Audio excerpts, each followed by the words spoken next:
I stood at my own sister Jada's wedding rehearsal, extending my hand in greeting to her new father-in-law. Instead of shaking it, the man looked right through me, draped his damp, heavy overcoat across my arm, and ordered me to fetch him champagne. He assumed I was the hired help. He had absolutely no idea he had just handed his coat to the woman who secretly owned his entire life. Before I continue this story, let me know where you are watching from in the comments below. Hit like and subscribe if you have ever had to smile through a room full of people who completely underestimated your worth, and if you know the power of moving in absolute silence. My name is Simone. I am 35 years old, and for as long as I can remember, my family has been obsessed with the illusion of status. Tonight, that obsession had culminated in the grand ballroom of the Oakbridge Country Club. The room smelled of aged bourbon, roasted duck, and the desperate need to impress. Crystal chandeliers hung from the vaulted ceilings, casting a golden glow over the tables draped in imported silk linens. A smooth jazz quartet played softly in the corner, providing the soundtrack for a room full of people who possessed more arrogance than actual capital. I stood near the entrance, taking in the scene. I wore a tailored emerald green crepe dress, not flashy, no visible logos, just quiet, understated quality. I had spent the last decade building Vanguard Acquisitions, a private equity firm, from the ground up, turning myself into a very wealthy woman. But to my family, I was just Simone, the stubborn older sister, who refused to play their social climbing games. My sister Jada had always chased this exact aesthetic.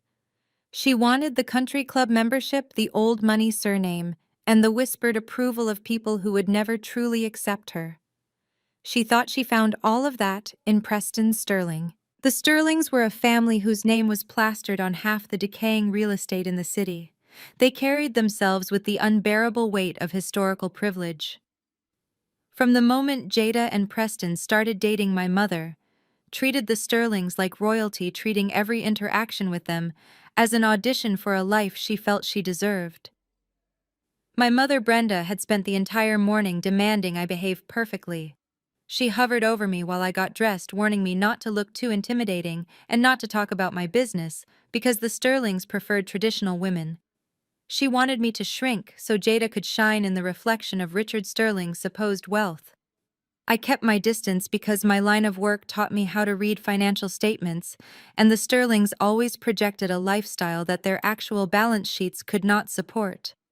But tonight was about my sister, so I swallowed my reservations and decided to be the supportive older sibling. I took a deep breath and made my way across the thick Persian carpet toward the center of the room. Richard Sterling, Preston's father, was holding court near the private bar. He was a tall, imposing white man in his early 60s, with silver hair combed neatly back and a face flushed from too much scotch and too little accountability. He was wearing a custom tuxedo, holding a crystal tumbler in one hand and gesturing wildly with the other as he entertained a group of equally pretentious men. I waited patiently for a break in his laughter before stepping forward. I put on my best polite smile, the one I reserve for difficult board meetings, and extended my right hand. "Good evening, Mr. Sterling," I said, my voice clear and steady over the murmur of the room. "I am Simone Jada's older sister. It is a pleasure to finally formally meet you." Richard stopped mid-sentence. He turned his head slowly, blinking down at me, as if a stray dog had just wandered into his private dining room. His pale blue eyes scanned my face, then dropped to my extended hand, and finally dragged up and down my emerald dress. He did not see a successful 35-year-old woman. He did not see his future daughter-in-law's sister. In that brief, agonizing second of calculation, he saw a black woman standing in a hyper-exclusive country club, and his deeply ingrained prejudice made the only assumption his narrow mind could comprehend. He let out a short, dismissive breath. Without breaking eye contact, he shifted his weight, unbuttoned the heavy, damp cashmere overcoat he had been draping over his shoulder, and tossed it directly onto my outstretched arm. The sheer weight of the wool forced my arm down slightly. The coat was damp from the light rain outside and smelled strongly of stale cigar smoke and cheap mints. I stood there frozen in sheer disbelief. Before my brain could even fully process the audacity of the gesture, Richard turned his body slightly away from me, waving his empty glass in the air. Be a dear and find the coat check, would you? He barked, his tone dripping with condescension. And tell the kitchen we need more champagne out here. The service tonight is absolutely slipping. He immediately turned back to his friends, resuming his story as if I had already vanished into the wallpaper. The men around him chuckled, casting brief, indifferent glances my way. The jazz music continued to play. The clinking of glasses echoed across the room. Everything around me kept moving, but I was entirely still. The damp cashmere felt like a physical manifestation of every racist microaggression, every condescending remark, and every silent dismissal I had ever endured in my life. A younger version of myself might have crumbled. A different woman might have raised her voice, caused a scene, and given them the exact stereotype they expected to see. But I am not that woman. I am a woman who acquires broken companies for a living and strips them down to their copper wires. My mind instantly shifted from sister of the bride to chief executive officer. I recognized the pathology of a man like Richard. His arrogance was a shield for his incompetence.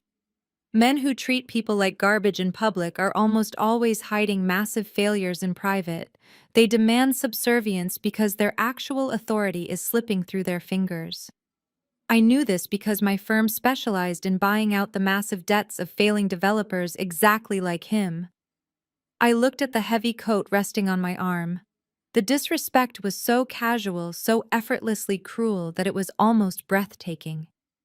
He had not merely ignored my introduction, he had actively erased my identity to put me in what he believed was my rightful place.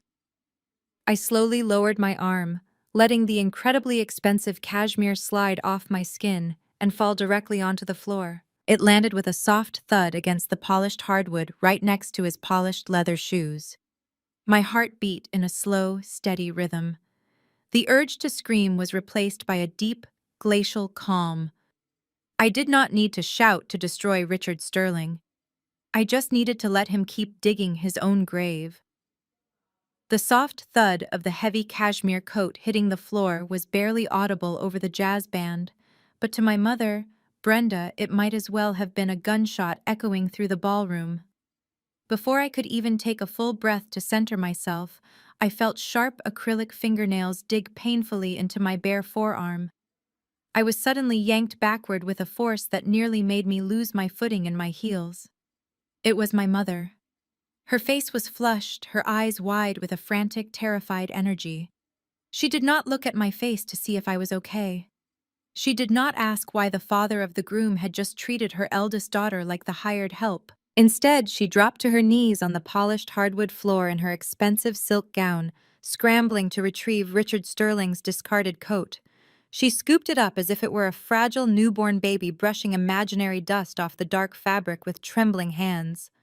When she finally stood back up, her grip returned to my arm, this time pulling me forcefully into the shadowed alcove near the restrooms, away from the prying eyes of the Sterling family guests. "What is exactly wrong with you?" she hissed, her voice a venomous whisper that barely contained her rising panic. "Are you out of your mind, Simone? You just dropped his coat on the floor for everyone to see. You are always doing this, always trying to ruin everything for your sister, always trying to embarrass this family." I looked down at her hand wrapped tightly around my arm. Her knuckles were white. For 35 years, this had been our exact dynamic. I was the designated shock absorber for every ounce of anxiety and insecurity my mother possessed. Whenever the world made her feel small, she made sure to make me feel smaller. "Mom, let go of my arm," I said evenly. My voice did not rise. It did not shake. She squeezed tighter, leaning in so close I could smell the sharp peppermint of her breath, mixed with the panic sweat beneath her expensive perfume. "You need to swallow your foolish pride for one night," she demanded, her eyes darting nervously toward the ballroom to make sure Richard had not noticed the commotion. "You do not understand how things work in the real world, Simone. The Sterlings are real money. They are legacy. They open doors that people like us are not even allowed to knock on. If Richard Sterling hands you his coat, you smile, you say thank you, and you go hang it up. You do not stand there trying to make some kind of petty point." Jada has finally secured a future for herself, and I will not let your bitter jealousy destroy her big moment. Her words hit exactly the way she intended them to. They were meticulously designed to cut deep to remind me of my designated place in our family hierarchy. Jada was the golden child, the beautiful daughter who understood the assignment of marrying well and conforming to my mother's obsession with aesthetics. I was the independent problem child who worked too hard, spoke too directly, and refused to bend the knee to the altar of fake prestige.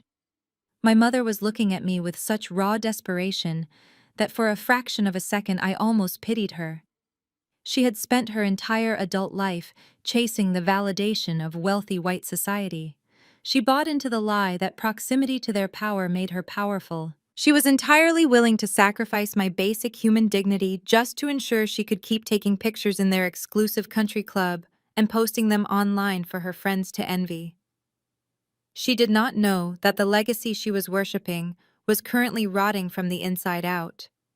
She did not know that the real money in the room did not belong to the man drinking scotch by the bar, but to the daughter she was currently digging her nails into.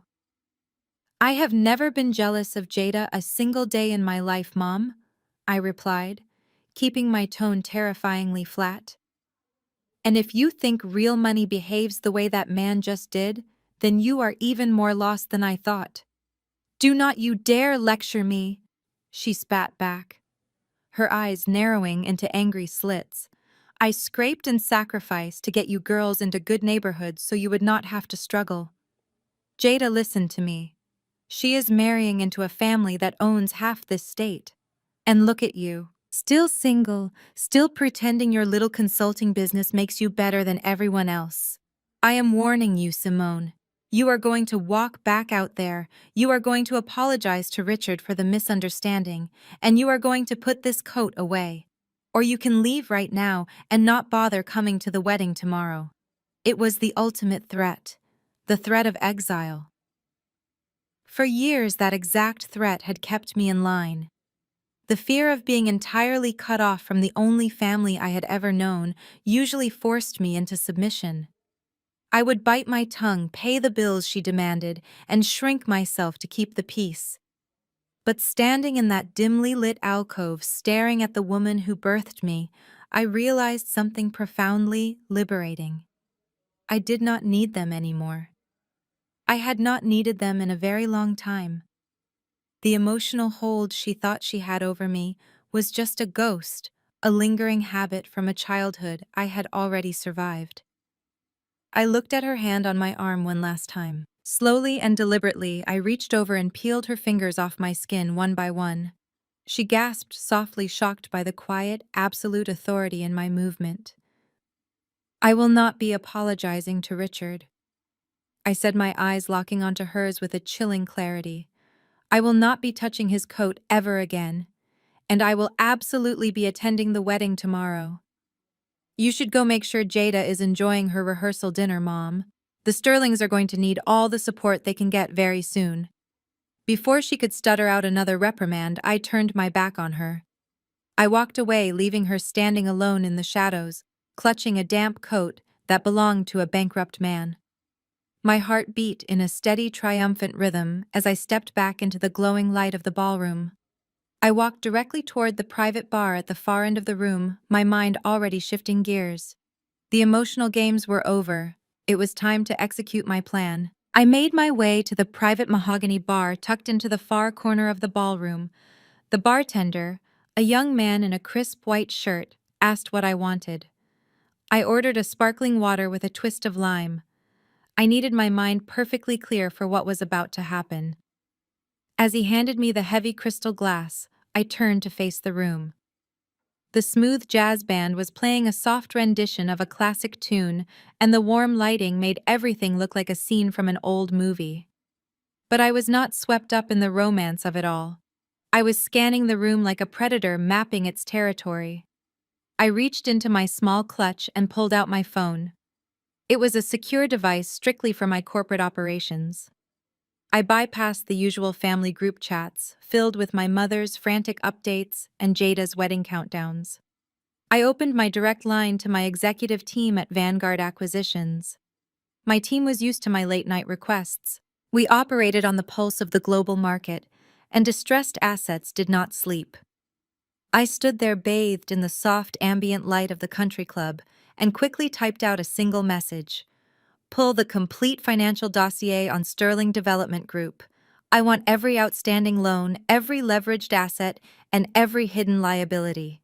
I want it on my desk by midnight. I hit send. There was no hesitation. There was no lingering doubt. I slipped the phone back into my bag and took a slow sip of my cold water. My eyes tracked across the room, locking back onto Richard Sterling. He was standing exactly where I had left him, minus his damp overcoat. He had drawn an even larger crowd of sycophants now. He was holding his crystal glass of scotch high, laughing loudly at a joke someone had just made. He looked so incredibly secure in his position at the top of the social hierarchy. He truly believed he was the most powerful person in the room. He believed his whiteness, his gender, and his family name made him entirely untouchable. He had absolutely no idea that the quiet black woman he had just tried to humiliate was currently running the numbers on his entire existence. Vanguard Acquisitions was not just a regular private equity firm. I had built it from the ground up to specialize in corporate autopsies. We found companies that were bleeding out, companies that looked perfectly healthy on the outside, but were suffocating under mountains of bad debt on the inside. We bought their debt for pennies on the dollar, and then we held all the cards. I knew a man like Richard Sterling was a prime target.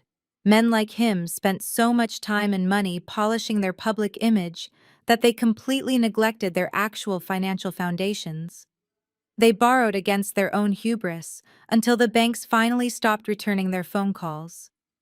My gaze drifted over to my sister Jada and her fiancé Preston. They were posing for the wedding photographer near a massive floral arrangement of white orchids. Jada looked beautiful, her smile perfectly rehearsed. Preston had his arm wrapped tightly around her waist, leaning in to whisper something that made her giggle.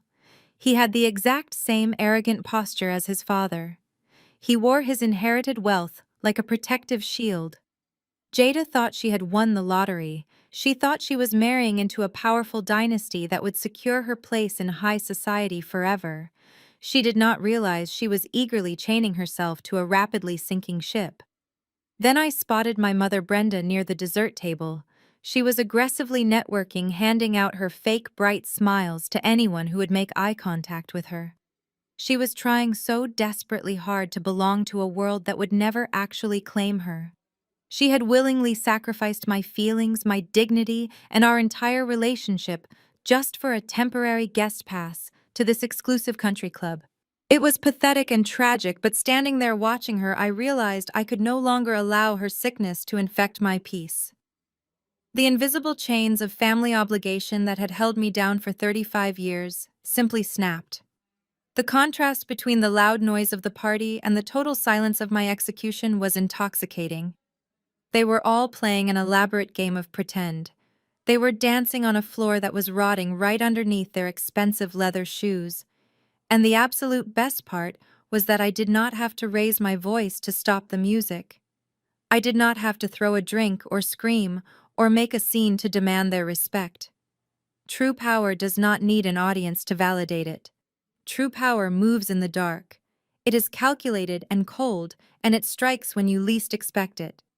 My phone vibrated softly inside my clutch. It was a reply from my lead analyst. Received. Compiling the data now.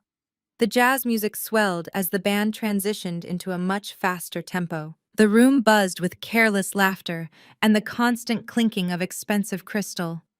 I stood in the corner alone but completely in control. I smiled a cold, knowing smile.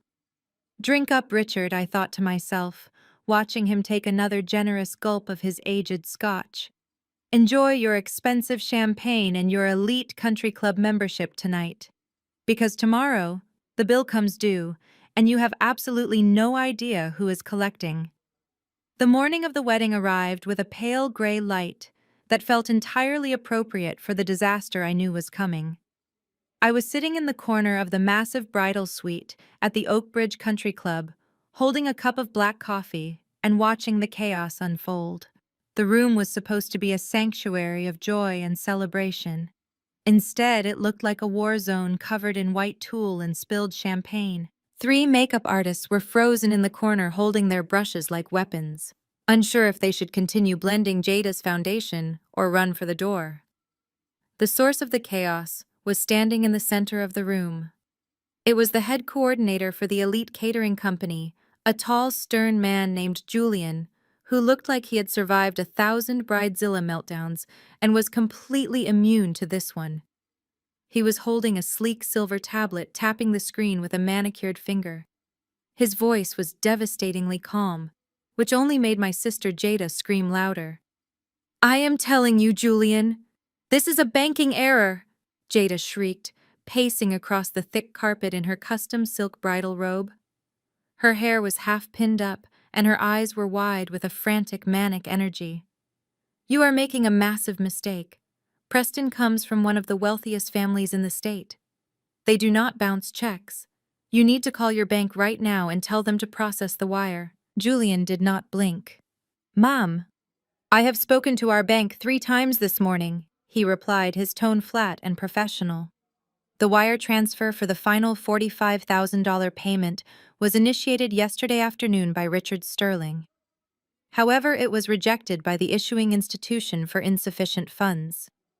This is not a processing error on our end. The account is frozen or empty.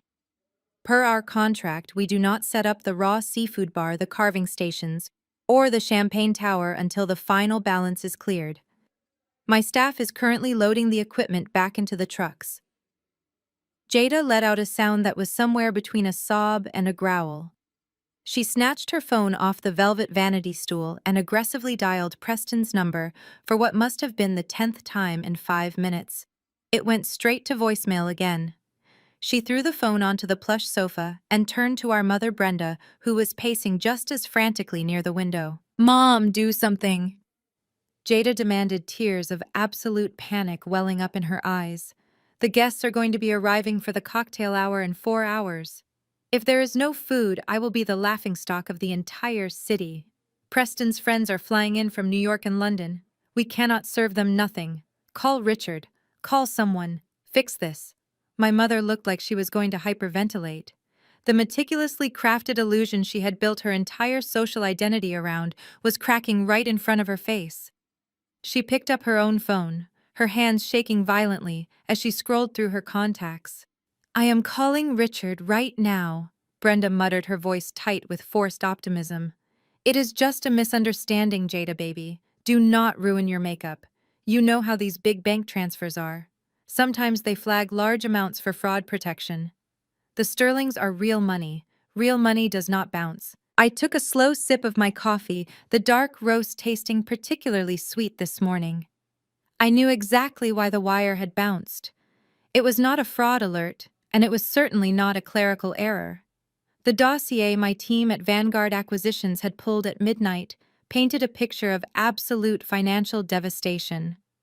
Richard Sterling had been running a high-end Ponzi scheme using new investor capital to pay off old loans while heavily leveraging his own personal assets to maintain his country club lifestyle. He was millions of dollars in debt, and yesterday evening, my firm had acquired a controlling interest in that debt. Early this morning, my legal team had filed the emergency injunctions to freeze his accounts. The Sterling empire was dead, and the catering bill was just the first casualty. But I did not say a word. I just sat in the corner chair, crossing my legs and watching the delusion play out in real time. It was fascinating to see how hard my mother and sister fought to protect a lie they desperately wanted to be true. Julian cleared his throat, breaking the tense silence in the room. "Ladies, I sympathize with your situation, but I have a business to run. If I do not have a confirmed payment of $45,000 in the next 15 minutes, I am pulling my entire staff off the property. We have other events this weekend, and I cannot pay my team with promises of legacy wealth." "Wait!" Jada screamed, lunging forward and grabbing Julian's arm. "You cannot leave. You just cannot. I will have Preston write you a personal check the second he gets here. I promise you, Julian. Just start setting up the tables. Please." Julian gently but firmly removed her hand from his arm.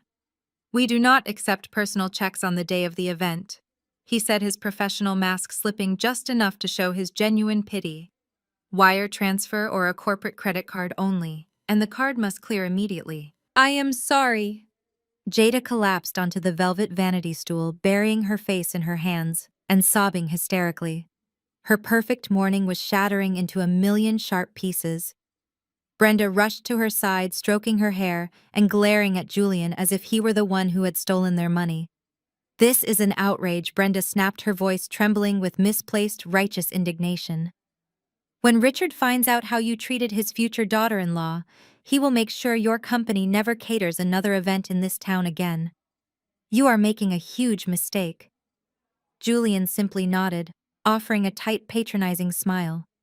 He tapped his tablet, closing the invoice screen. "I will let my crew know to finish packing the trucks," he said, turning toward the door. The reality of the situation finally slammed into Jada. She looked up, her mascara slightly smeared, her chest heaving with panicked breaths. There was no magical banking error. Preston was not answering his phone because Preston probably just realized his trust fund was locked. The wealthy, powerful family she thought she was marrying into could not even afford to feed their own wedding guests. The society wedding of the year was about to become the most embarrassing disaster in the history of our family. And then, just as I knew she would, my mother slowly turned her head. Her frantic eyes scanned the room, looking for anyone she could use as a life raft to save her precious social standing.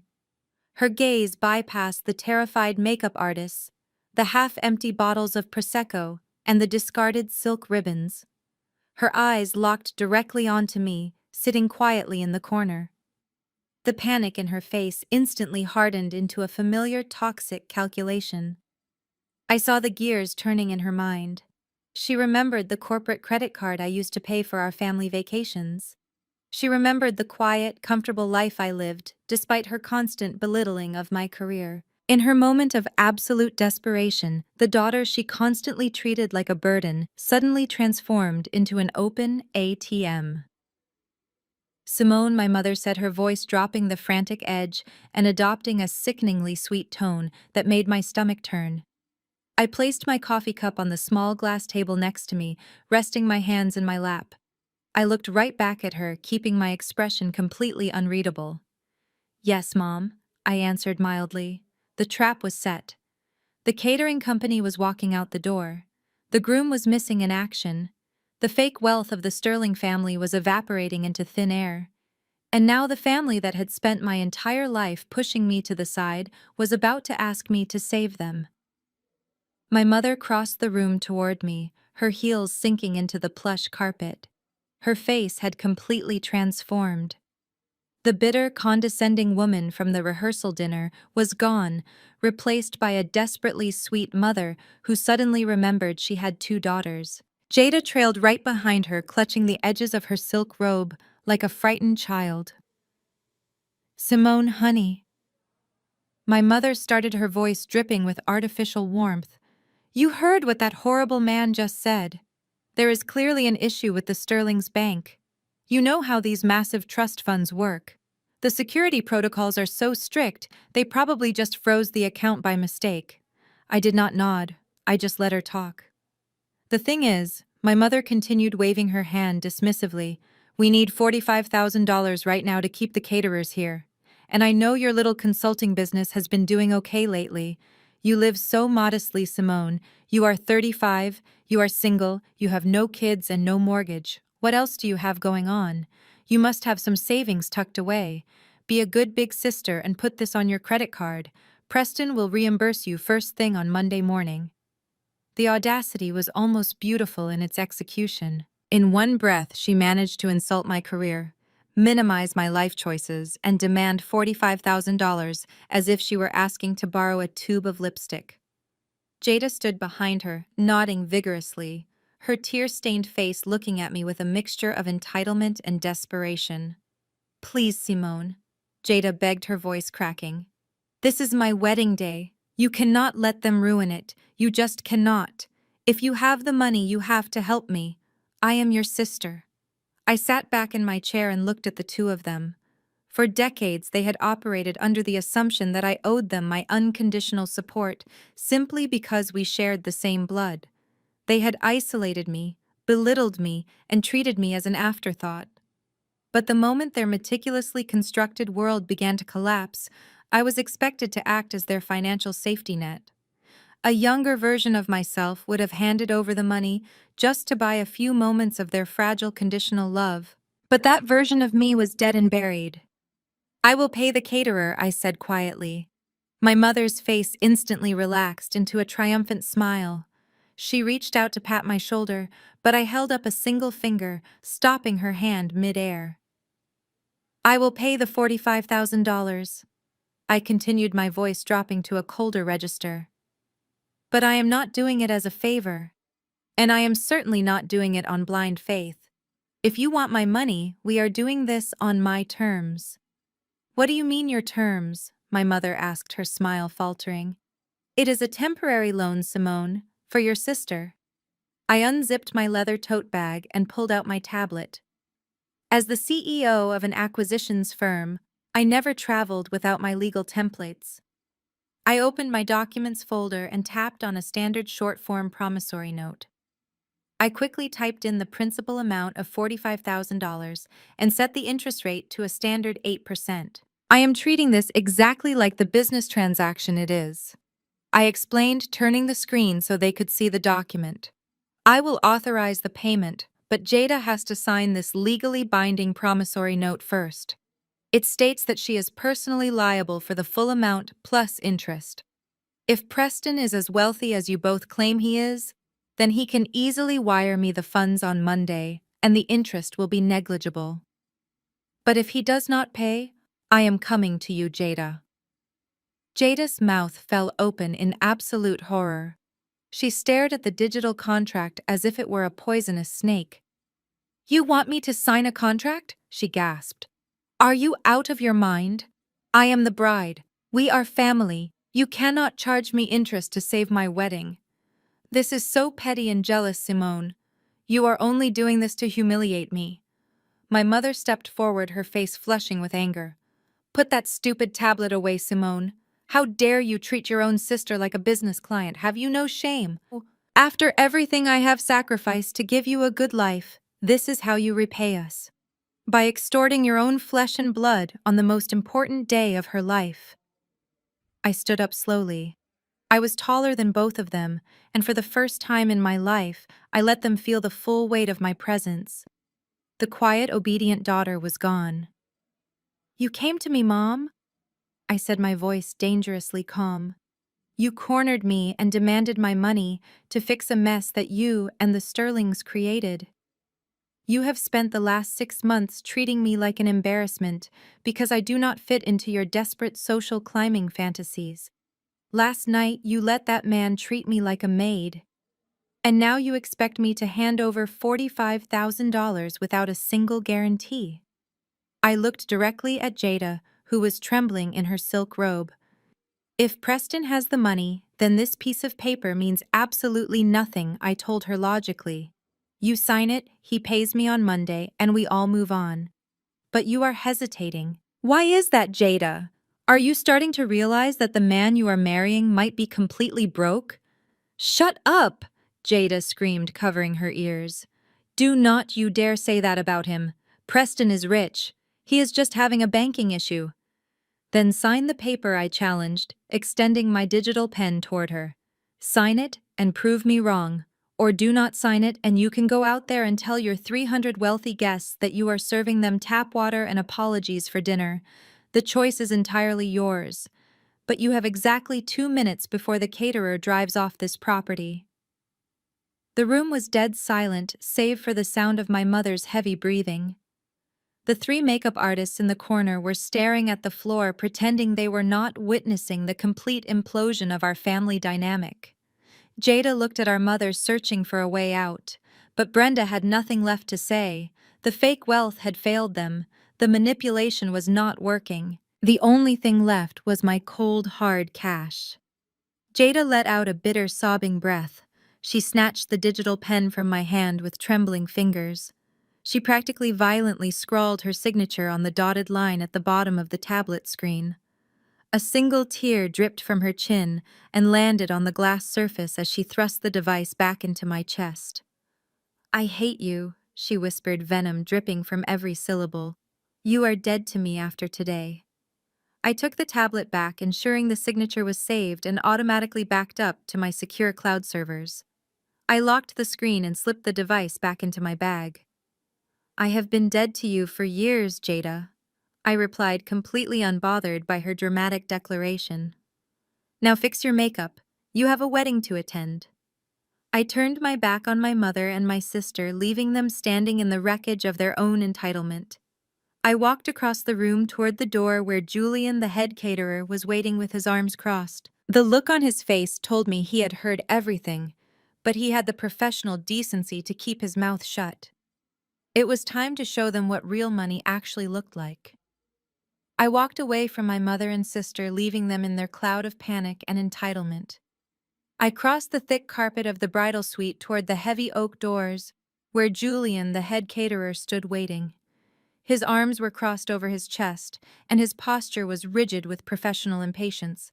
He was fully prepared to walk out and leave the society wedding of the year, with empty tables and starving guests. I reached into my leather tote bag and bypassed my everyday wallet. Instead, I pulled out a slim brushed steel card holder. Inside that holder was my corporate credit card.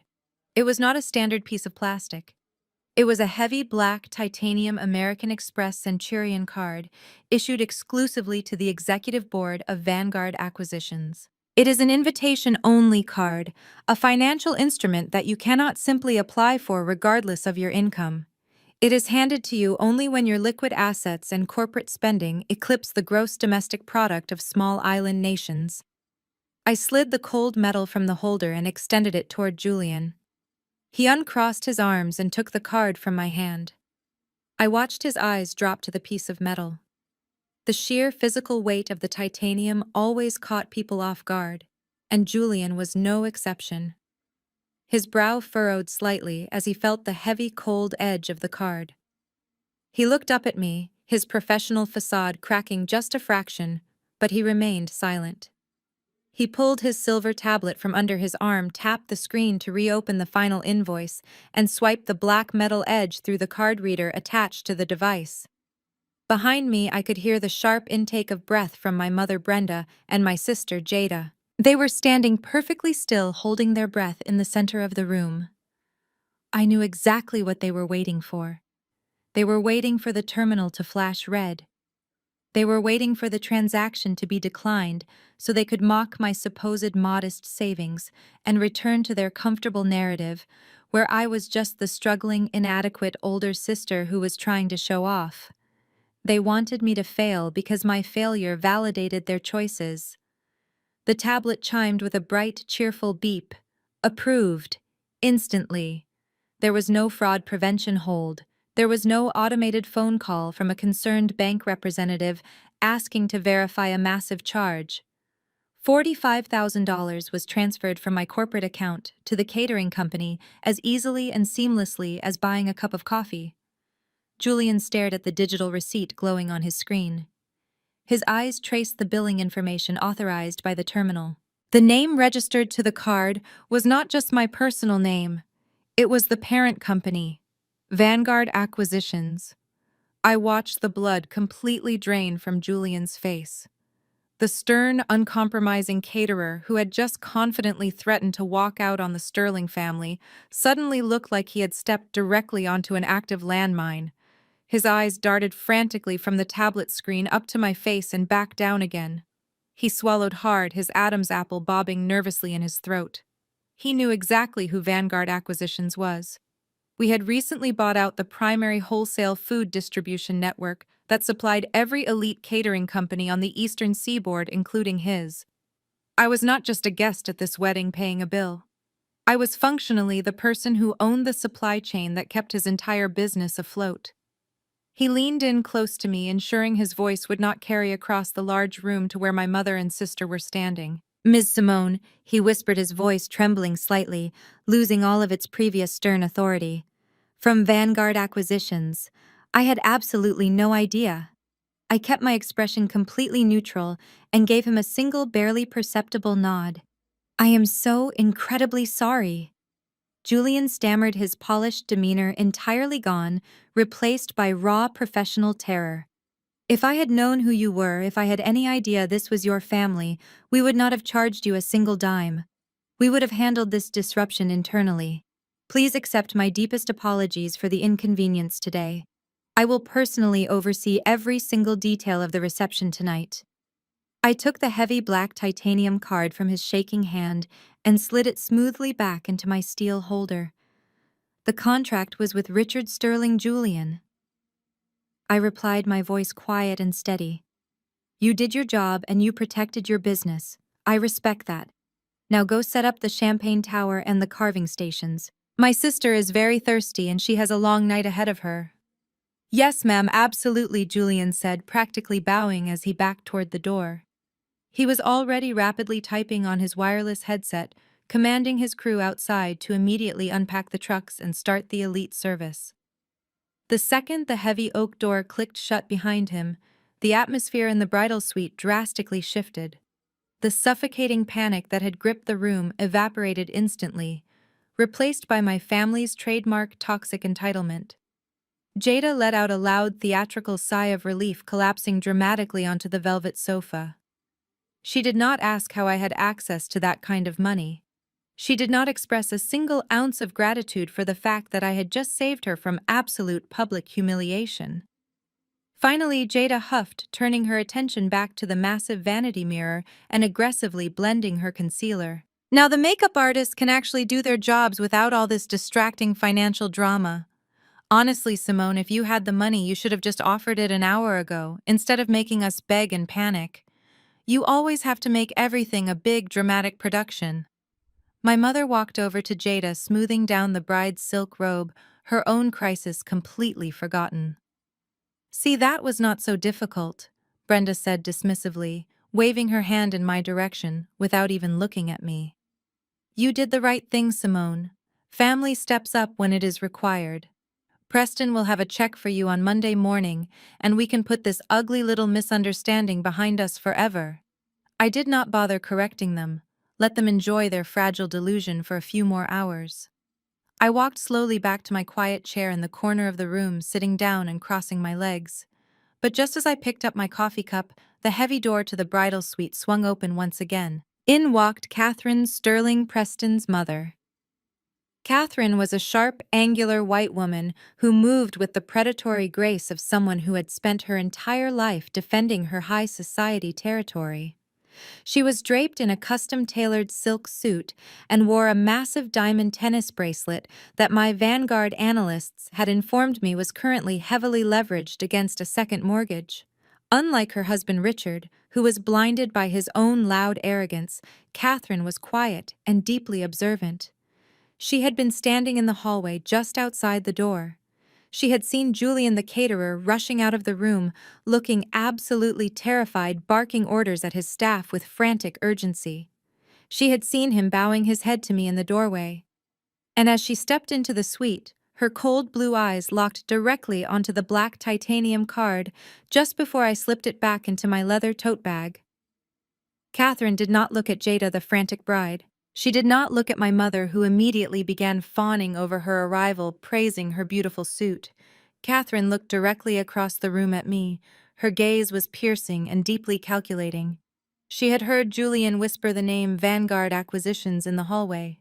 She might not know the exact details of her husband's catastrophic financial ruin just yet, but a woman like Catherine survived in her cutthroat world by recognizing subtle shifts in power. She saw the heavy black corporate Amex. She saw the sheer terror in the caterer's eyes. She saw the calm, unbothered expression on my face as I sipped my dark roast coffee. For the first time since my family had aggressively entangled themselves with the Sterling dynasty, someone in their inner circle realized I was not the hired help. Catherine narrowed her pale eyes, her lips pressing into a thin, grim line. She knew something was horribly wrong with the power dynamic in this room, and as she stared at me from across the bridal suite, she slowly began to realize that she was looking right at the person who was going to burn her entire empire to the ground. I held Catherine's gaze for a long, terrifying moment. I did not blink. I did not look away. I simply offered her the faintest shadow of a smile before turning my attention back to my coffee. She did not say a word. She just slowly backed out of the doorway and let the heavy oak door click shut behind her. The seed of absolute panic had been planted, and I knew she was going to spend the rest of the wedding mentally tearing her husband's financial records apart. Hours later, the sun went down, and the doors to the grand ballroom were thrown open for the reception. If the rehearsal dinner had been a desperate attempt at luxury, the wedding reception was a full-blown theatrical production of fake wealth. The room was dripping in an aggressive, opulent aesthetic that felt incredibly forced. There were massive, towering centerpieces of imported white orchids and rare hydrangeas on every single table. The floral budget alone must have been enough to put a down payment on a modest home. Ice sculptures carved into the shape of swans slowly melted near the raw seafood bar, where waiters stood ready to shuck oysters for anyone who asked. The chairs were draped in thick gold fabric, and the massive crystal chandeliers above were dimmed to cast a warm, romantic glow over the hundreds of guests. It was a picture-perfect society wedding, and absolutely none of it was paid for by the groom.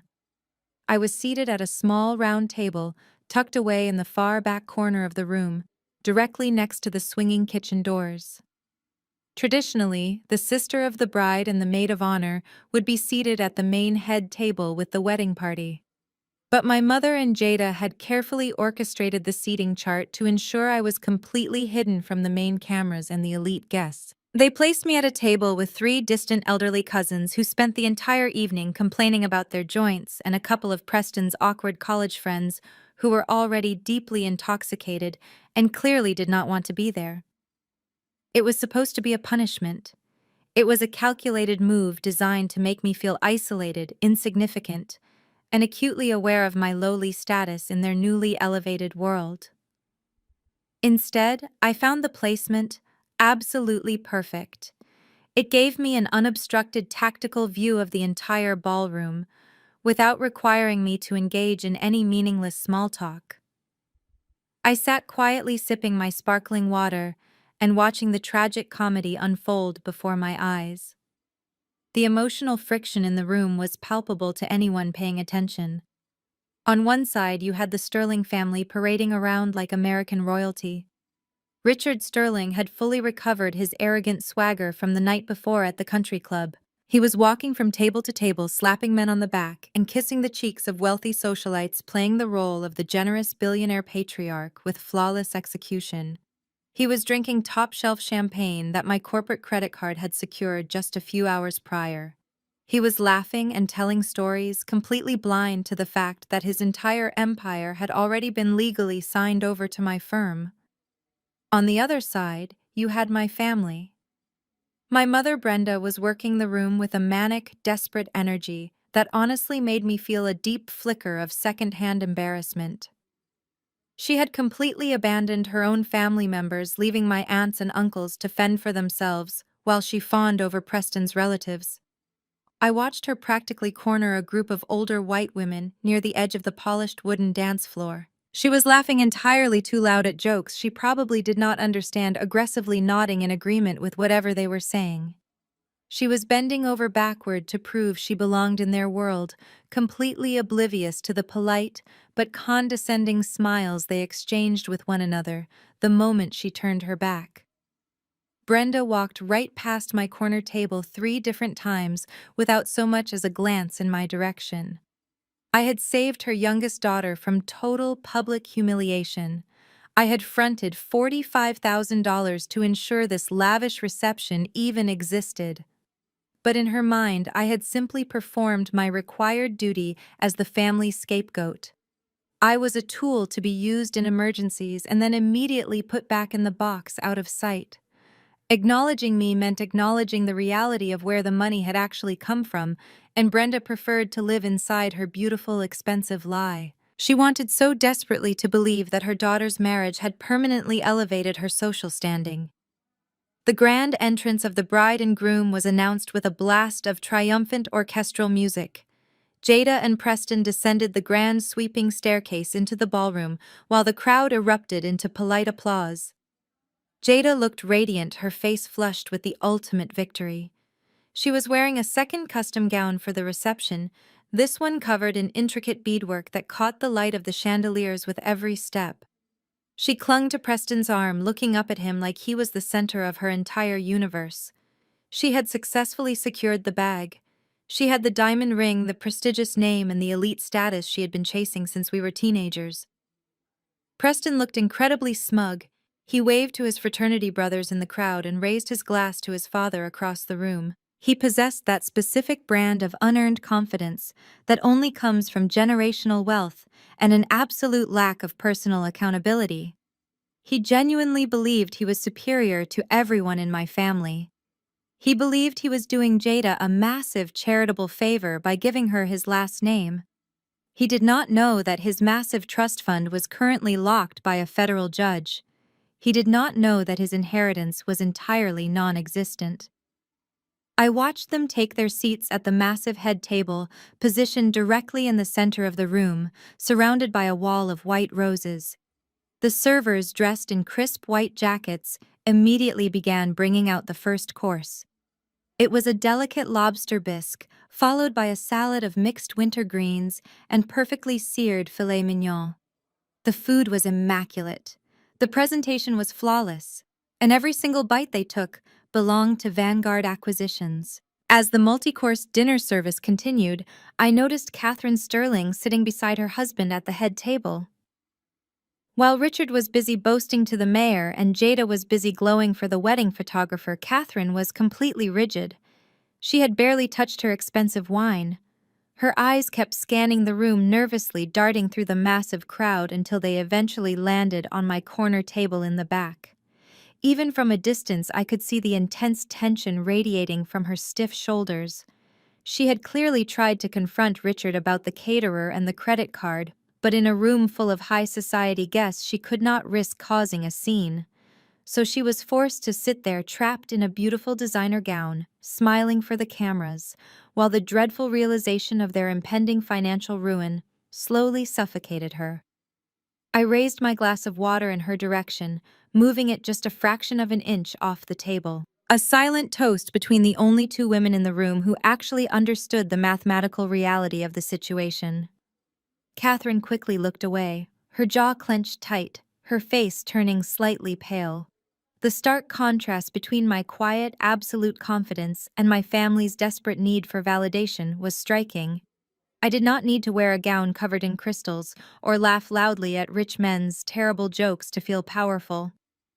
True power was sitting in the back of the room entirely unnoticed, holding the deed to the building they were all currently dancing inside. They were celebrating a legacy that had already been quietly dismantled and packaged into a neat legal file sitting in my briefcase. The jazz music shifted to a slower tempo, signaling the end of the dinner service and the beginning of the formal speeches. The waiters moved swiftly through the tables, pouring the final round of champagne for the toasts. I watched as Richard Sterling wiped his mouth with a linen napkin, stood up from his chair, and buttoned his tailored tuxedo jacket. He tapped his crystal knife against his glass, demanding the attention of the room. The excited chatter slowly died down as all 300 guests turned their chairs toward the head table. My mother Brenda clasped her hands together under her chin, looking up at Richard with sheer adoration. Jada leaned her head against Preston's shoulder, ready to absorb the praise of her new father-in-law. I leaned back in my chair, crossing my legs and resting my hands calmly in my lap. The fake smiles, the forced luxury, and the pathetic social climbing were about to reach their absolute peak, and I was more than ready to watch them fall from the very top. Richard cleared his throat, tapping his crystal champagne flute with a silver butter knife. The sharp ringing sound cut through the low hum of conversation, echoing across the cavernous ballroom. The jazz quartet immediately stopped playing. Waiters froze in their tracks, trays of half-empty plates balanced carefully on their shoulders. 300 faces turned toward the massive floral arrangement at the center of the head table. Richard grabbed the wireless microphone from its stand, adjusting his tailored tuxedo jacket with his free hand. He stood with his chest puffed out, soaking in the absolute silence of the room, like a king surveying his loyal subjects. "Welcome, everyone!" Richard began, his voice booming through the state-of-the-art sound system. He had that deep, practiced baritone that men of his specific background always seem to possess, a voice engineered to command boardrooms and intimidate subordinates. On behalf of Catherine and myself, I want to thank you all for joining us tonight to celebrate the union of our son Preston and his beautiful new bride Jada. A polite wave of applause rippled through the crowd. Richard smiled, raising his free hand to quiet them down. He spent the first 5 minutes of his speech doing exactly what I expected him to do. He talked exclusively about himself. He talked about the Sterling family legacy, recounting a highly sanitized version of how his grandfather had laid the foundation for their real estate empire. He spoke about the buildings they owned, the charities they allegedly supported, and the heavy burden of carrying such a prestigious name in modern society. It was a masterclass in narcissistic grandstanding. He was using my sister's wedding as a corporate promotional event, completely oblivious to the fact that his empire was currently nothing more than a hollow shell waiting to be crushed. Then he pivoted. He turned slightly to his right, looking down at Jada, who was gazing up at him with sheer reverence. Now, I must admit, Richard said, his tone shifting into something dangerously patronizing when Preston first told us he was marrying a girl from outside our usual circle. We had our reservations. You all know how protective we are of our community. The room grew incredibly still. The wealthy guests leaned in, sensing the incoming microaggressions. My mother, Brenda, who was seated just a few chairs down from Jada, stiffened slightly, but maintained her rigid, artificial smile. But Jada Richard continued pacing slowly behind the head table. She has proven to be quite the exception. We have watched this young woman elevate herself in ways that are frankly remarkable. It is not easy coming from a modest urban background. It takes grit to pull yourself up out of that environment, to leave behind the limitations of your upbringing and assimilate so flawlessly into a world of true culture and refinement. She recognized the opportunity to better her station in life, and she took it. She is proof that with the right guidance and the right family name, anyone can be saved from their circumstances. My stomach turned. It was not a compliment. It was a racially coded verbal assault disguised as paternal affection. He had just stood in front of 300 elite guests and publicly summarized my sister's entire existence as a charity case. He painted our family as a dark, unfortunate stain that Jada had miraculously managed to scrub off simply by marrying a mediocre white man with a trust fund. And the most devastating part was watching my own family accept the insult. Jada practically beamed, batting her eyelashes and mouthing the words "thank you" to the man who had just insulted her entire bloodline. My mother, Brenda, was actually nodding along, wiping a single theatrical tear from her cheek. They were so desperate for a seat at the table that they were entirely willing to let Richard chop off their legs just to fit into the chairs. But Richard was not finished. A man like him never feels truly tall unless he is actively stepping on someone's neck. He needed a punchline to bring his terrible joke home, and he needed a stark contrast to highlight Jada's supposed transformation. His pale blue eyes scanned the massive ballroom, peering through the dim, romantic lighting. He looked right past the wealthy socialites and the local politicians. He looked past his own son. His gaze traveled all the way to the back of the room, settling squarely on my dark corner table by the kitchen doors. In fact, Richard chuckled, raising his glass slightly in my direction. I believe Jada's older sister is sitting all the way back there in the dark. Simone, isn't it? Hundreds of heads instantly swiveled in their chairs. Suddenly, the quiet anonymity of my corner table vanished. I could feel the collective weight of 300 pairs of eyes locking onto me. I did not shrink down. I did not look away. I remained perfectly still, my posture flawless, my expression entirely unreadable. "Yes, Simone." Richard boomed into the microphone, a cruel smirk spreading across his flushed face. "You know Preston now, that your new sister-in-law is officially part of the extended family. We should probably do the charitable thing and help her out. I hear she runs some little independent consulting gig. Maybe on Monday we can find a spot for her down in the Sterling Development mailroom. We can start her on minimum wage, teach her the value of $1, and show her how a real successful business actually operates. Who knows, if she works hard enough, maybe one day she can afford to buy a dress with a recognizable designer label. He delivered the punchline with the flawless timing of a seasoned bully. For one agonizing second, the ballroom was completely silent. And then the laughter broke. It started with Preston's college friends at the table next to mine, who let out loud, obnoxious howls of amusement. Then the laughter rippled forward, infecting the older guests. The wealthy socialites chuckled politely behind their manicured hands. The local politicians offered deep, rumbling laughs of agreement. The sound rolled through the opulent room, crashing over me like a suffocating wave of pure, concentrated disrespect.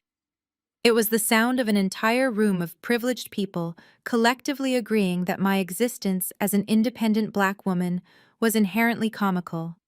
But the laughter of the strangers was not what solidified my absolute lack of mercy. It was the laughter coming from the head table. I watched Preston throw his head back and laugh, clapping his father on the shoulder.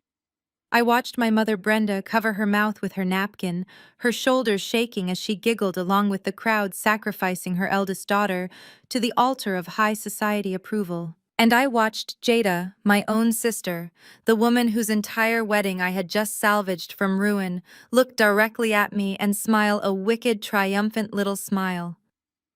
She laughed because Richard had publicly confirmed the hierarchy she had always wanted.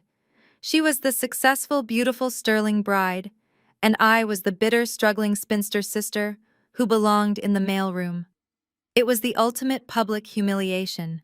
It was designed to break my spirit, to remind me that no matter how hard I worked, I would always be viewed as less than by the people who gatekept this world.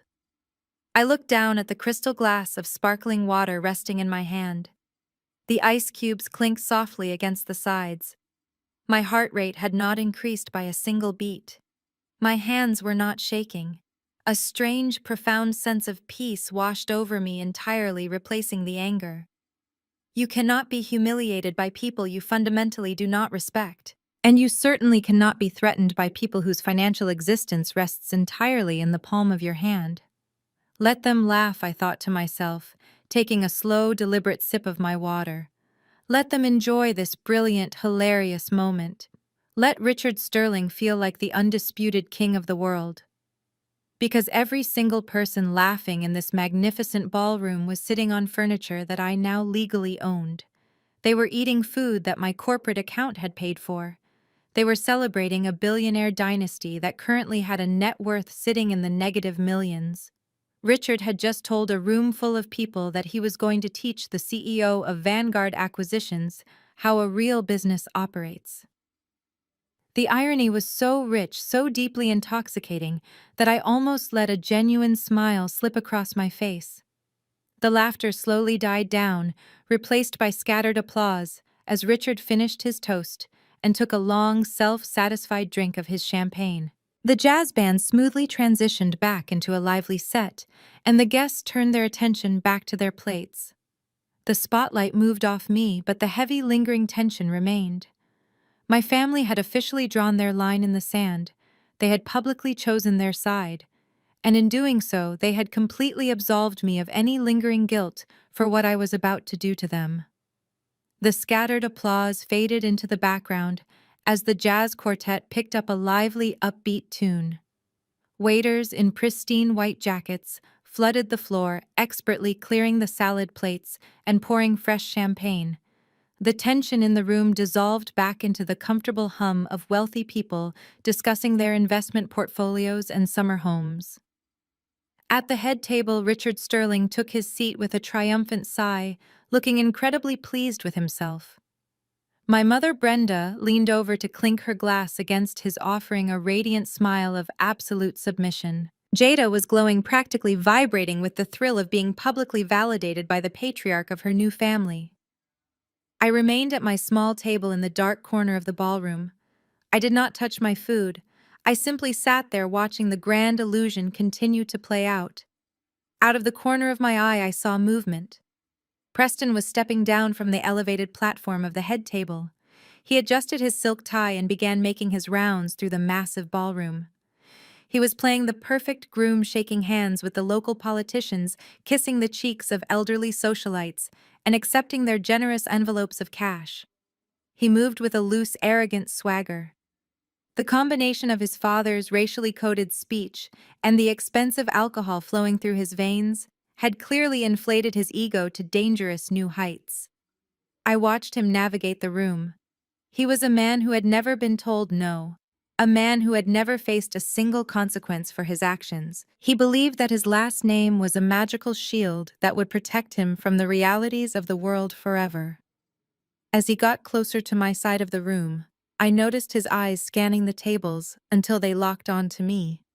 A slow, cruel smirk spread across his face. Preston could not just let the moment pass. People with fake power always feel a desperate need to enforce it. He sensed that his father's public insult had not broken me. He saw that I was not crying in the bathroom or storming out of the venue in a fit of rage. My quiet, unbothered presence in the back of the room was a direct threat to his fragile superiority. He needed to come over and make sure I knew exactly how small he thought I was. He bypassed a table of his own extended family and walked directly toward my dark corner. The elderly cousin sitting near me immediately sat up straighter, offering him polite, nervous smiles. Preston did not even acknowledge them. He walked right up behind my chair, placing one heavy hand on the wooden backrest and leaning down so his face was just inches from my ear. He smelled strongly of aged scotch and expensive cologne, a suffocating combination of wealth and poor decisions. "That was quite a speech my dad gave," Preston whispered, his voice smooth and dripping with condescension. "I saw you sitting all the way back here in the dark. I just wanted to come over and make sure there were no hard feelings." I turned my head slightly, looking at him from the corner of my eye. I did not speak. I simply let him dig his own grave. "Do not take it personally, Simone," he continued, leaning in even closer, so only I could hear him over the jazz music. "Not everyone is cut out for the big leagues. Jada is different. She understands how our world operates. She knows how to adapt, and she knows how to appreciate what a family like mine can do for her. But you do not need to feel bad that you cannot keep up. We are more than happy to let you experience a night like this. Just enjoy the champagne, eat the steak, take a few pictures. It is probably the only time you will ever get to see the inside of a place like this." Every single word out of his mouth was designed to put me in my place. He was treating me like a charity case, a pathetic outsider who had been graciously granted a temporary visitor pass to his elite kingdom. He wanted me to feel grateful for the crumbs falling from his table. I slowly turned my body in the chair, fully facing him. I looked directly into his pale blue eyes. I did not scowl. I did not snap back with an angry retort. Instead, I offered him a warm, polite, and utterly terrifying smile. It was the exact same smile I gave to arrogant CEOs right before I hostilely took over their companies and liquidated their assets.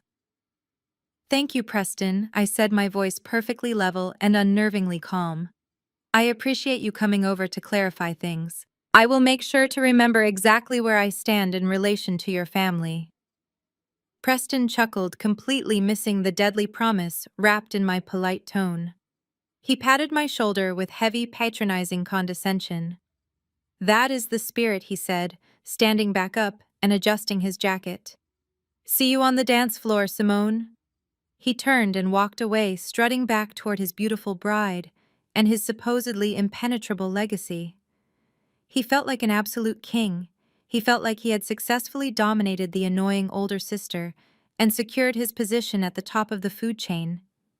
He was barely 10 steps away from my table when the secure corporate phone sitting inside my leather clutch vibrated. It was a sharp, double pulse.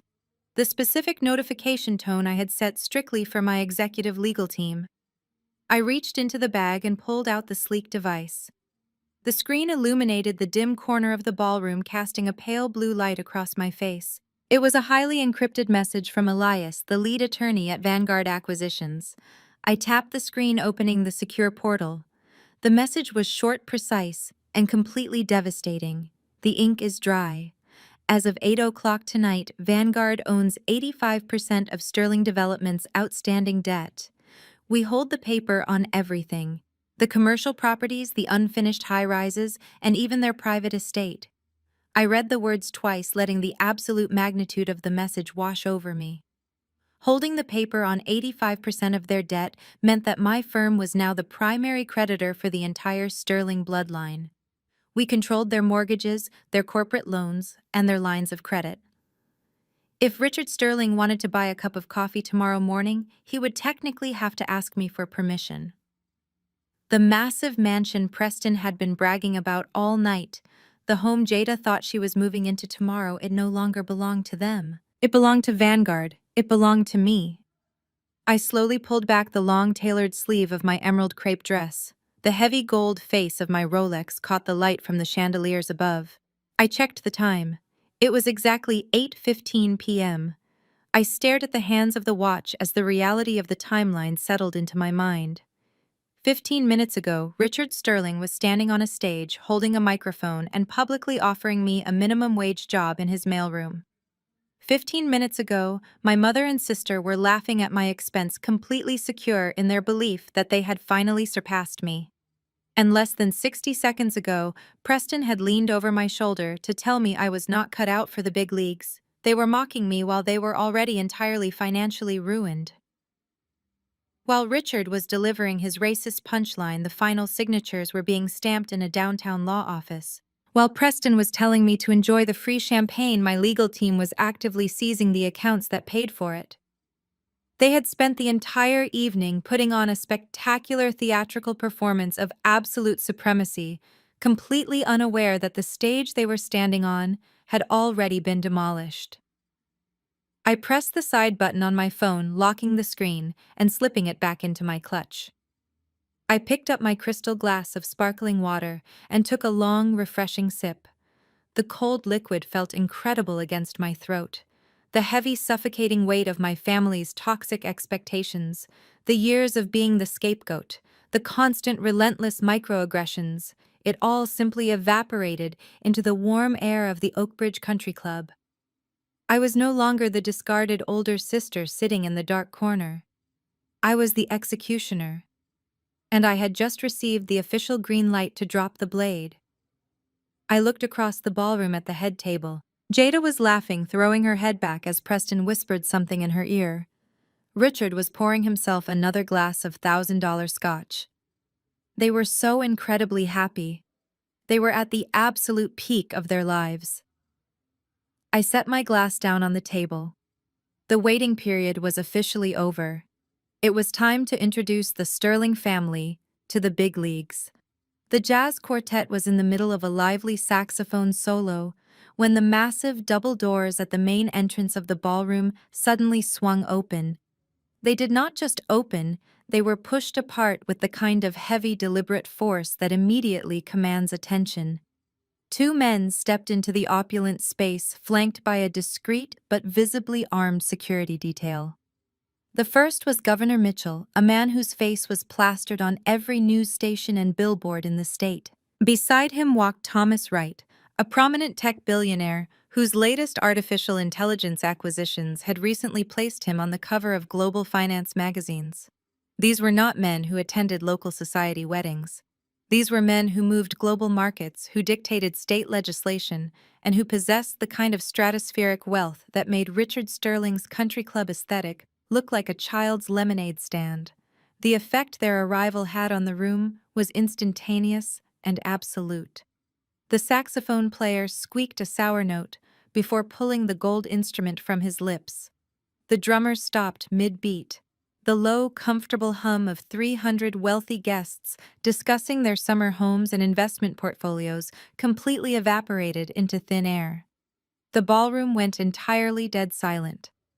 You could hear the ice melting in the silver champagne buckets.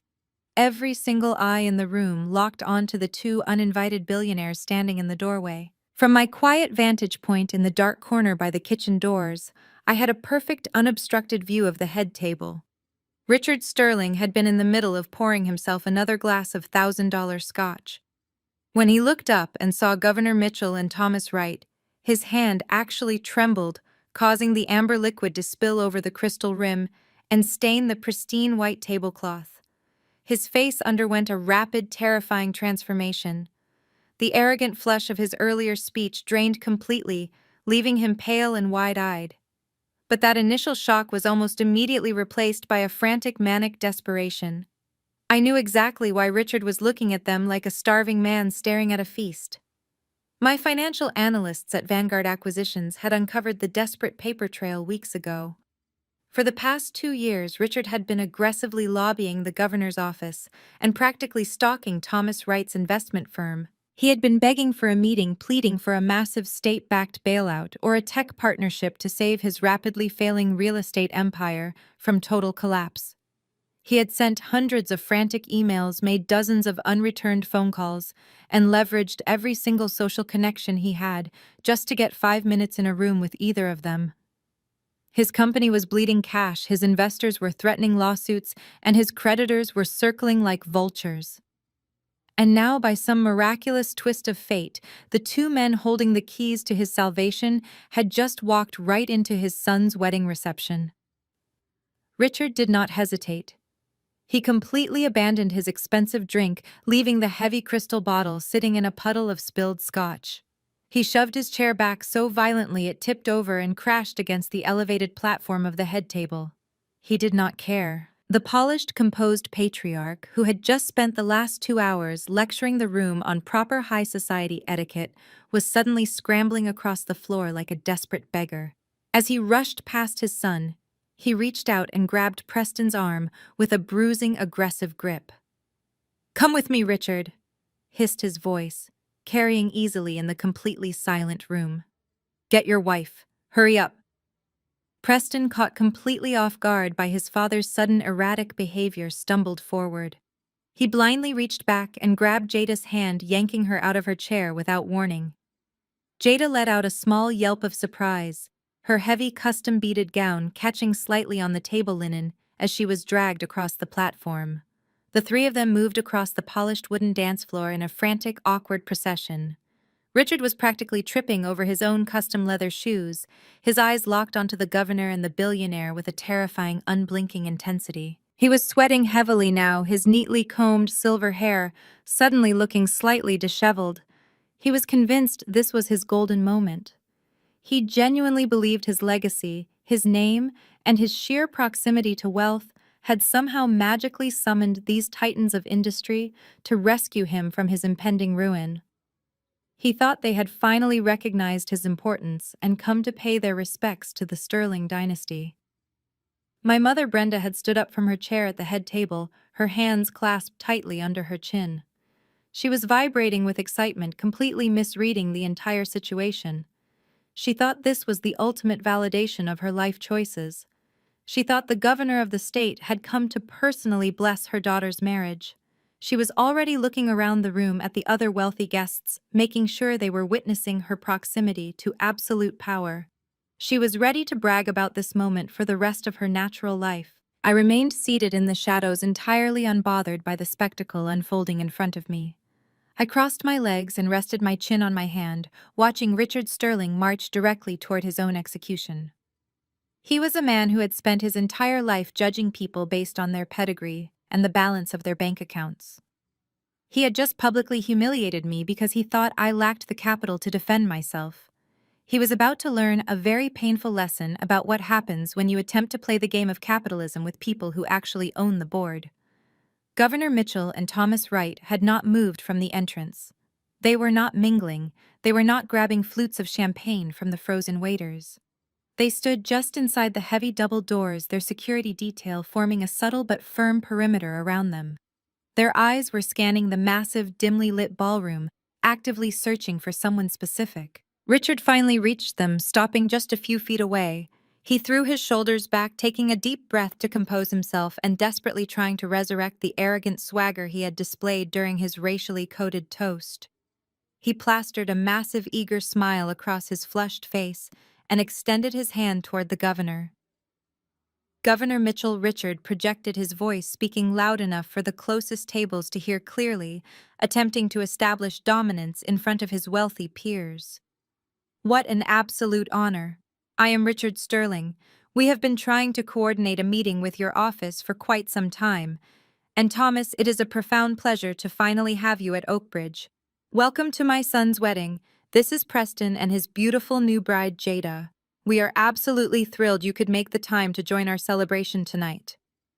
Preston stood tall, puffing out his chest, trying to mimic his father's false confidence. He adjusted his silk tie and offered a firm, practiced nod to the billionaire. Jada offered her most dazzling, rehearsed smile, dipping her head slightly in a gesture of deep respect. She was practically glowing, bathing in the reflected glory of the men standing in front of her. This was the exact peak of society she had dreamed of reaching since she was a little girl. She was standing shoulder to shoulder with billionaires and politicians, entirely convinced that she belonged exactly where she was. They stood there, a picture-perfect portrait of a powerful American dynasty, extending their hands in greeting to the men who controlled the state. They waited for the governor to smile back.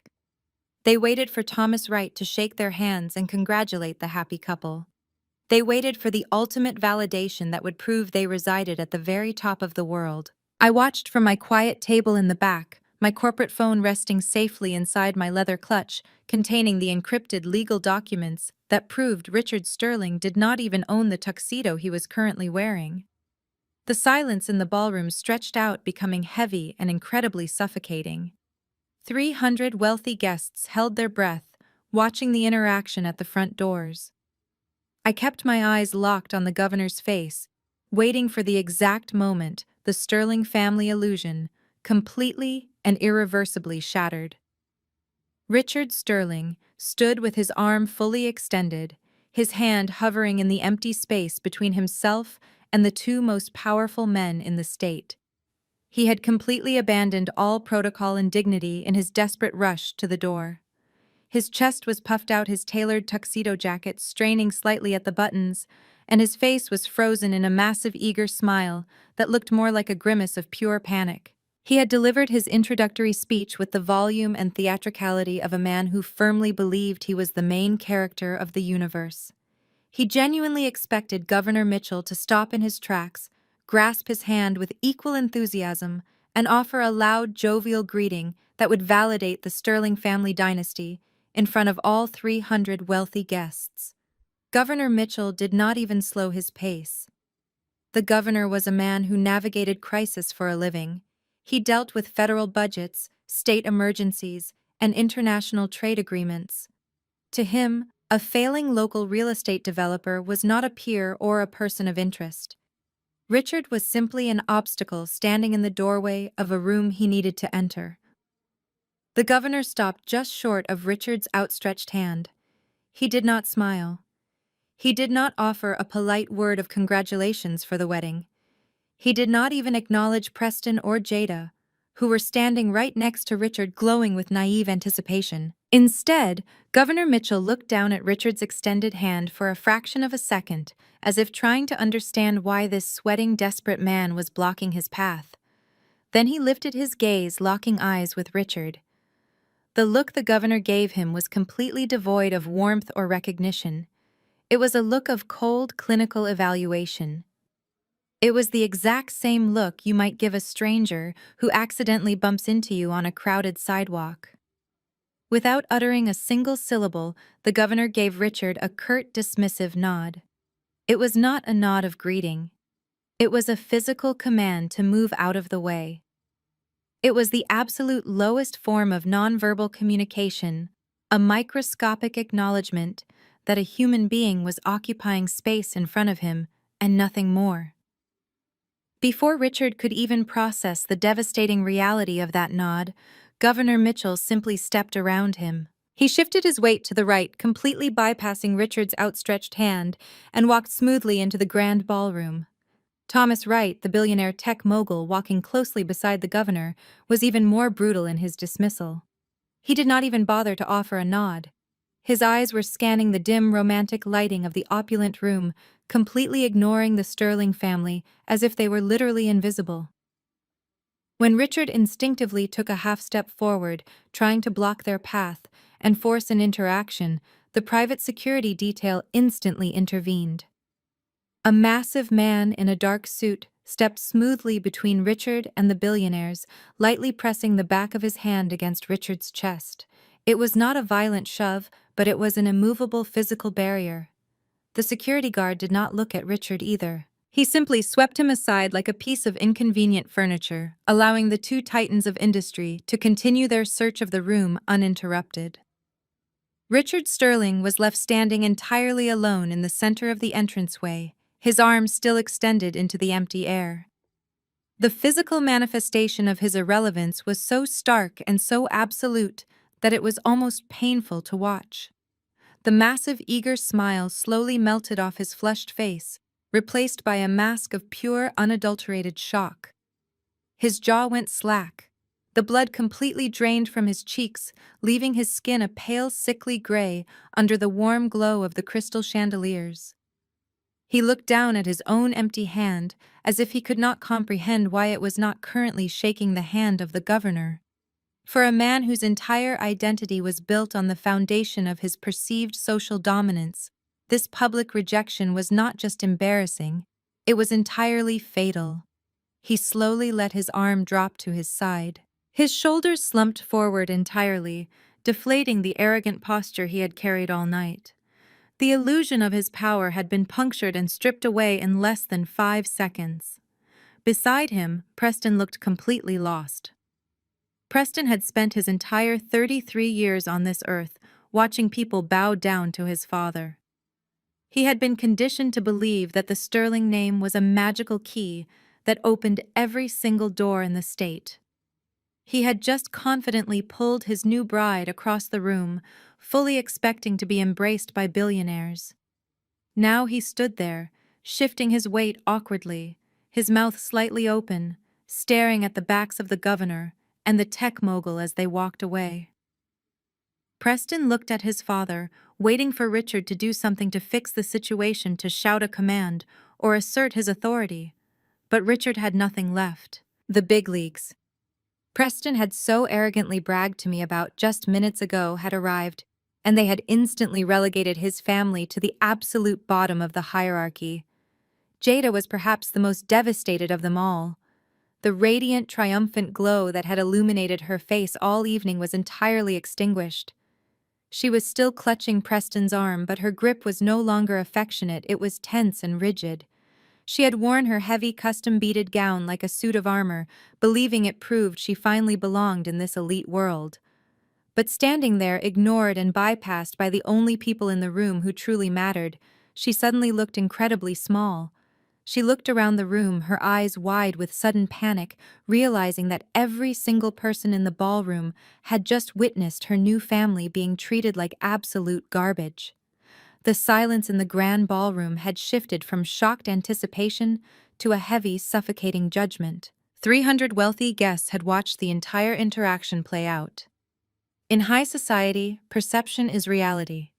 The moment the guests saw Governor Mitchell step around Richard Sterling as if he were carrying a contagious disease, the social currency of the Sterling family immediately plummeted to zero. The whispers began. They started softly at the tables closest to the entrance and quickly spread across the massive room like a wildfire. Women leaned behind their hands, murmuring to their husbands. Men exchanged knowing glances and raised their eyebrows in silent communication. They were ruthless. These were people who only associated with winners, and Richard had just been publicly branded as a loser by the highest authority in the room. They knew Richard had been begging for a bailout, and seeing him so casually dismissed confirmed every single rumor about his impending financial ruin. The people who had been laughing at his terrible jokes and drinking his expensive champagne just 20 minutes ago were now actively distancing themselves from his sinking ship. I sat in my chair in the dark corner of the ballroom, feeling a deep, profound sense of poetic justice wash over me. Just 24 hours ago, I had stood in the country club foyer and extended my hand to Richard in a gesture of polite respect.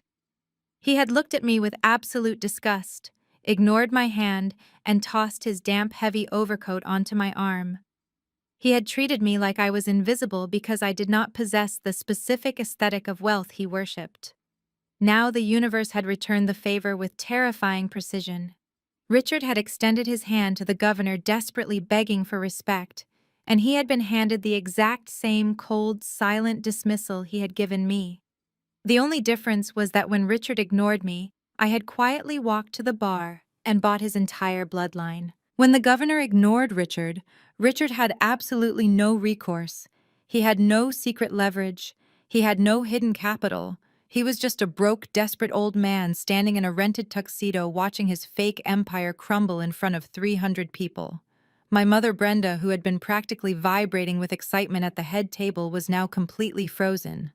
Her hands were still clasped under her chin, but her smile had turned into a rigid, terrified grimace.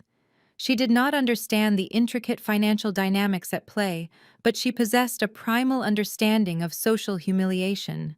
She saw the whispers. She felt the sudden icy shift in the room.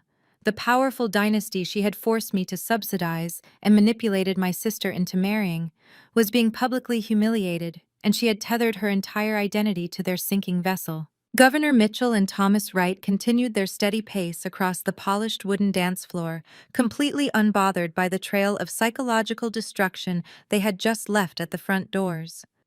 Their security detail moved flawlessly with them, parting the sea of lavishly decorated tables and stunned guests. They were not wandering aimlessly. Their eyes were locked on a specific destination. They walked straight past the massive, towering centerpieces of white orchids. They walked past the melting ice sculptures and the raw seafood bar. They bypassed the wealthy socialites and the local politicians who were desperately trying to make eye contact with them. They were heading directly toward the dark, quiet corner in the back of the room. They were heading directly toward my table. The guests watched in stunned silence as Governor Mitchell and Thomas Wright navigated the labyrinth of tables. They moved with absolute purpose, completely ignoring the desperate wealthy socialites and local politicians who were silently begging for their attention. They bypassed the lavishly decorated centerpieces, the melting ice sculptures, and the expensive seafood bars. They were walking straight toward the darkest, least significant corner of the Oakbridge Country Club ballroom. They were walking directly toward me. The elderly cousins sitting at my table entirely stopped breathing. They froze in their chairs, their eyes wide with sheer terror, unsure if they should stand up or simply melt into the floorboards. Across the room near the head table, my mother Brenda stretched her neck trying to understand what was happening. Her meticulously crafted worldview was actively short-circuiting. She could not comprehend why the two most important men in the entire state were walking away from the Sterling family and heading straight for the kitchen doors. I did not stand up immediately. I simply placed my crystal glass of sparkling water down on the table, resting my hands calmly in my lap.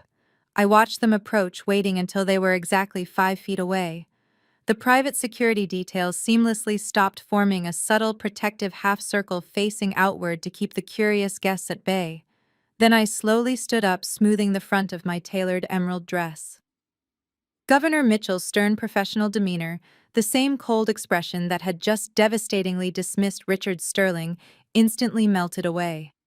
His face lit up with a warm, genuine smile of absolute respect. He did not extend his hand for a formal, rigid handshake. Instead, he stepped forward, closing the distance between us, and pulled me into a massive, respectful hug.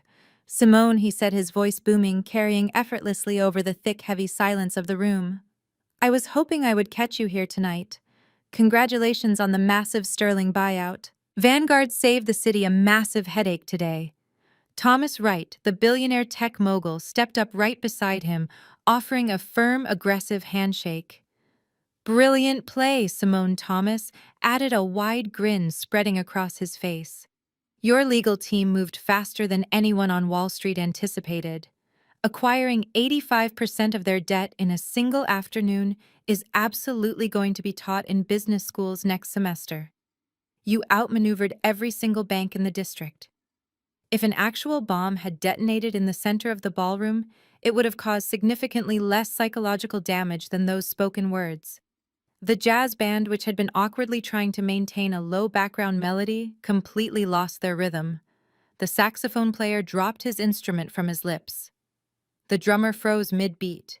The music abruptly cut out, leaving a hollow, ringing silence that violently amplified every single gasp in the room. 300 elite guests were staring at the quiet black woman in the dark corner, trying to process the impossible reality that she was the CEO of Vanguard Acquisitions. I looked over the governor's shoulder, looking straight through the crowd directly at the head table. Richard's face had turned the color of wet ash.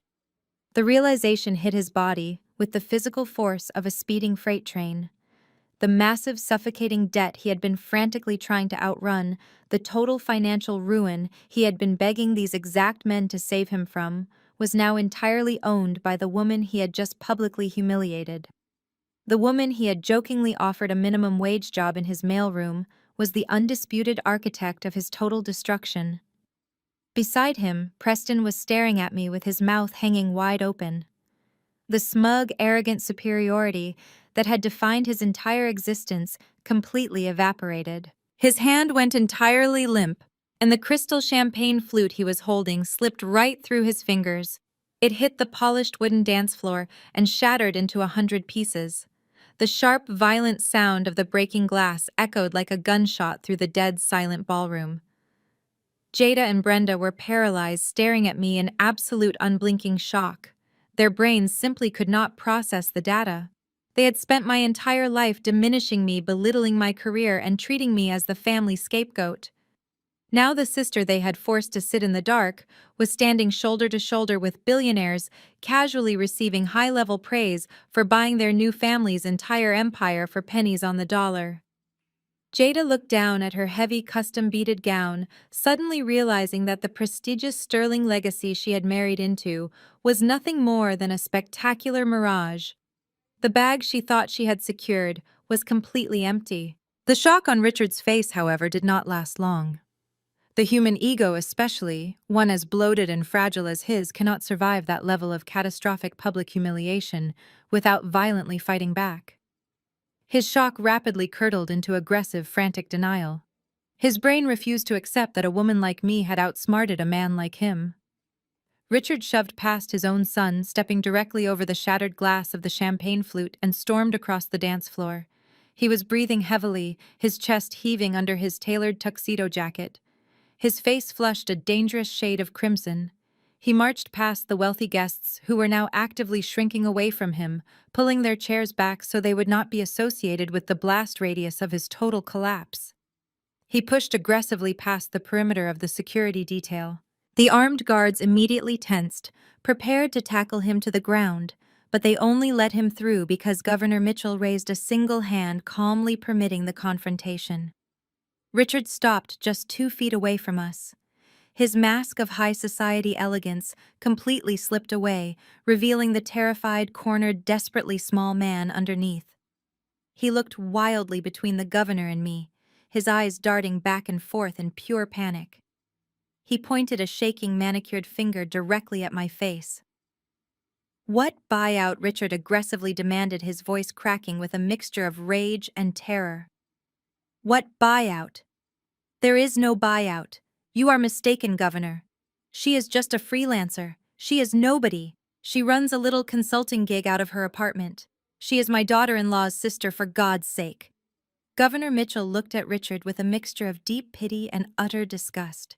He did not step back. He did not raise his voice. He simply adjusted his suit jacket and delivered the final fatal blow to Richard's sanity. "Richard," the governor said, his tone dripping with cold, absolute authority, "the State Banking Commission signed off on the transfer of your assets to Vanguard Acquisitions at 8 o'clock tonight. Simone here is the founder and chief executive officer of Vanguard. She owns your commercial properties. She owns your unfinished high-rises. She owns the debt on your private estate. You have been running a bankrupt shell company for 3 years, and she just bought the entire hollow shell. I highly suggest you lower your voice and show some respect to your primary creditor." The words hung in the air, heavy and undeniable. Richard stared at the governor and then slowly, agonizingly turned his gaze back to me. The frantic denial in his eyes finally shattered, replaced by the cold, terrifying realization of his new reality. He had insulted me. He had treated me like garbage. He had laughed at me in front of 300 people. And now I held the legal rights to every single thing he had ever built. I did not gloat. I did not raise my voice. I simply stood there, bathed in the dim light of the country club chandeliers, projecting the quiet, lethal confidence of a woman who had already won the war before the other side even realized they were fighting. "Richard." I said, my voice perfectly calm, cutting through the silence like a freshly sharpened blade. "I believe we need to have a very private conversation about the future of your family." I did not wait for his response. I turned and looked directly at the heavy oak doors leading to the private bridal suite just off the main ballroom. I gave a slight nod to my private security team, who had been quietly standing by the exits all evening. The trap had been flawlessly sprung. The public execution was over, and it was time for the private autopsy. The moment the words left my mouth, Richard completely snapped. The remaining shreds of his carefully cultivated high society facade disintegrated. Fueled by a toxic cocktail of sheer panic and the agonizing sting of public humiliation, he lunged forward. His massive hand clamped down hard around my left bicep. It was not the firm, polite grip of a gentleman offering an escort. It was the desperate, bruising grip of a drowning man trying to drag someone else under the water with him. He aggressively yanked me forward, steering me away from the stunned gaze of the governor and the 300 silent guests. My private security detail immediately stepped inward, their hands reaching for the earpieces tucked behind their ears, ready to physically drop him to the floor. I caught the eye of my lead guard and offered a single sharp shake of my head. I held up my free hand, signaling them to stand down. I wanted this isolation. I wanted Richard to feel like he was still in control of the situation for just one more minute. I let him drag me across the polished wooden dance floor toward the heavy oak doors of the private bridal suite located just off the main ballroom. Preston immediately followed his father, his face pale and completely bewildered. He reached back and grabbed Jada's hand, pulling her along behind him. Jada stumbled in her heavy, custom-beaded gown, looking like a terrified child being dragged into the principal's office. My mother, Brenda, brought up the rear, practically sprinting in her expensive high heels to keep pace with us. Her face was a tragic mask of absolute confusion. She had tethered her entire social identity to a ship that had just hit an iceberg, and she was desperately running toward the captain, hoping he could somehow patch the massive hole. Richard shoved the heavy oak door open with his shoulder and forcefully pulled me into the dimly lit suite. He released my arm, giving me a final aggressive push toward the center of the room. Preston, Jada, and Brenda rushed in right behind us. Richard spun around and slammed the door shut. The heavy, thick wood sealed perfectly within its frame, instantly cutting off the ambient noise of the ballroom. The sudden silence in the bridal suite was heavy and suffocating. The room was still a chaotic mess from the morning preparations. Discarded white tulle was draped over the velvet chairs. Half-empty bottles of Prosecco sat warming on the glass tables. The lingering smell of expensive hairspray and wilting roses hung thick in the stagnant air. Richard did not waste a single second. The moment the door clicked shut, he turned his entire body toward me, his face practically purple with explosive rage. He marched forward, stopping just inches from my face. He pointed a thick, shaking finger directly at my chest. "You listen to me, you arrogant little fraud!" Richard screamed, his voice echoing harshly off the vanity mirrors. "I do not know what kind of sick, elaborate stunt you think you are pulling tonight. I do not know how you managed to trick the governor into walking over to your table, but I am not going to let you ruin my son's wedding with your bitter, pathetic jealousy." He was breathing heavily, his chest heaving under his tailored tuxedo jacket. The smell of stale $1,000 scotch and cold, terrified sweat radiated off his skin. He was trying to use his physical size and his booming voice to shrink me down to intimidate me back into the obedient, subservient role he believed I belonged in. "You think you can play games with my family?" Richard continued, stepping even closer, invading my physical space. "You think because you run some little freelance consulting gig, you can walk into my country club and disrespect me? I will have you thrown out into the street. I will make sure you never work in this state again. You are nothing. You are absolutely nothing." I stood perfectly still. I let him yell. I let him expend the very last reserves of his fake authority. I watched the spittle fly from his lips and listened to the desperate cracking in his voice. He was throwing a temper tantrum because the universe had finally refused to bend to his will. When he paused to take a ragged breath, he reached out again. He brought his heavy hand up, attempting to grab my shoulder to physically shake me into submission. I did not flinch. I did not step back or cower away. Instead, I raised my right arm and slapped his hand away with a sharp, violent crack that echoed loudly through the entire suite. The physical impact was loud and absolute. It was not a defensive flutter. It was a calculated strike of pure dominance. Richard stumbled back a half step, clutching his stinging hand to his chest. His pale blue eyes went wide with profound shock. He had never in his entire privileged life had a woman, much less a black woman, physically reject his authority with such effortless contempt. "Do not ever put your hands on me again, Richard," I said, my voice dropping an entire octave. I stripped away every single ounce of the polite restraint I had carried all evening. My tone was cold flat and entirely lethal. The power dynamic in the room instantly violently shifted. I stepped forward, entirely reversing the physical space. Richard instinctively took another step back, his heel bumping into the edge of a velvet sofa. I was no longer the quiet older sister sitting in the dark corner of the ballroom. I was no longer the family scapegoat absorbing my mother's toxic expectations. I shed the disguise completely.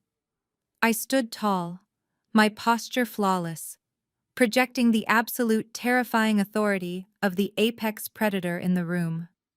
Preston tried to intervene, stepping out from behind his father. His voice was shaking, his arrogant swagger completely evaporated. "Simone, you need to calm down and show my father some respect," Preston stammered, holding his hands up defensively. "You cannot just assault him." I turned my head slowly, locking my gaze onto Preston. "Respect is for people who can afford to pay their own catering bills, Preston," I replied smoothly. Preston snapped his mouth shut, his face turning bright red. Behind him, Jada let out a small, pathetic whimper. She collapsed onto the velvet vanity stool, burying her face in her hands. The reality of the situation was finally crashing down on her. She had spent the entire morning screaming at the caterer, demanding I use my modest savings to fix a banking error. Now she was sitting in the wreckage, realizing that her perfect billionaire groom was nothing more than a broke man living on borrowed time. My mother, Brenda, was standing perfectly still by the door. She looked completely terrified. She was staring at me as if she had never seen me before in her entire life. For 35 years, she had controlled me through guilt and emotional manipulation. She had constantly told me I was not good enough, not refined enough, not successful enough to matter. But standing in this room, watching me physically back down a man she considered a god, she finally realized she had absolutely no power over me anymore. I ignored their panic and walked over to the large glass vanity table. I pushed aside a discarded makeup bag and a tangled pile of silk ribbons. I placed my heavy leather tote bag onto the glass surface. The satisfying thud of the bag hitting the table made Richard flinch. He watched my every move with the paranoid intensity of a trapped animal. He wanted to keep yelling. He wanted to keep threatening me. But the sheer predatory calm I was projecting had completely paralyzed his vocal cords. The illusion of his powerful dynasty was dead on the floor. We were now operating entirely in my world under my rules, and there was absolutely no room left for his arrogant delusions. I slowly unzipped the top of my heavy leather tote bag. The metallic sound of the zipper was the only noise in the quiet, suffocating space of the bridal suite. I reached inside and pulled out a massive, thick black leather binder. It was incredibly heavy, packed with hundreds of pages of highly sensitive financial documents, forensic accounting reports, and legally binding transfer deeds. My team at Vanguard Acquisitions had spent the last 90 days meticulously compiling every single piece of data inside it. I lifted the binder high enough for everyone in the room to see the embossed silver letters on the cover before dropping it directly onto the center of the glass vanity table. The heavy, violent thud made Jada jump in her seat. Her custom beaded gown rustled loudly as she shrank back. My mother Brenda gasped, clutching her hands to her chest. Richard stared at the black binder as if it were a live explosive device. His pale blue eyes were locked onto the Vanguard logo. The aggressive, arrogant posture he had tried to weaponize against me moments ago completely evaporated. He knew exactly what that binder represented. "Let us skip the theatrics, Richard," I said, my voice perfectly steady and echoing with brutal clinical precision. "You want to know what kind of elaborate stunt I am pulling tonight? I am not pulling a stunt. I am performing a corporate autopsy, and your company is the corpse." Richard opened his mouth to speak, but his vocal cords completely failed him. He stood frozen, his chest heaving under his rented tuxedo. I opened the binder, flipping past the title page and the executive summary. I did not look at my mother or my sister. I kept my eyes entirely focused on Richard, watching the last remaining drops of blood drain from his face. For the last 3 years, I continued tapping my manicured finger against the top document. "You have been running Sterling Development as a high-end Ponzi scheme. You lost your primary anchor tenants in your downtown commercial properties 36 months ago. The market shifted and your outdated business model could not keep up. But instead of declaring bankruptcy and restructuring your debt like a responsible businessman, you decided to hide the massive losses to protect your precious high society image. You started soliciting capital from new private investors, promising them guaranteed returns on luxury high-rise developments that you never actually had the permits to build." Richard took a shaky step backward, his hands trembling at his sides. He looked like a man who was watching his entire life flash before his eyes. "You took their money, Richard," I stated, my voice cold and unforgiving. "And you used it to quietly pay the interest on your older defaulted loans. You falsified collateral documents. You leveraged every single asset you owned 3 times over just to maintain your country club membership and keep buying your son expensive European sports cars.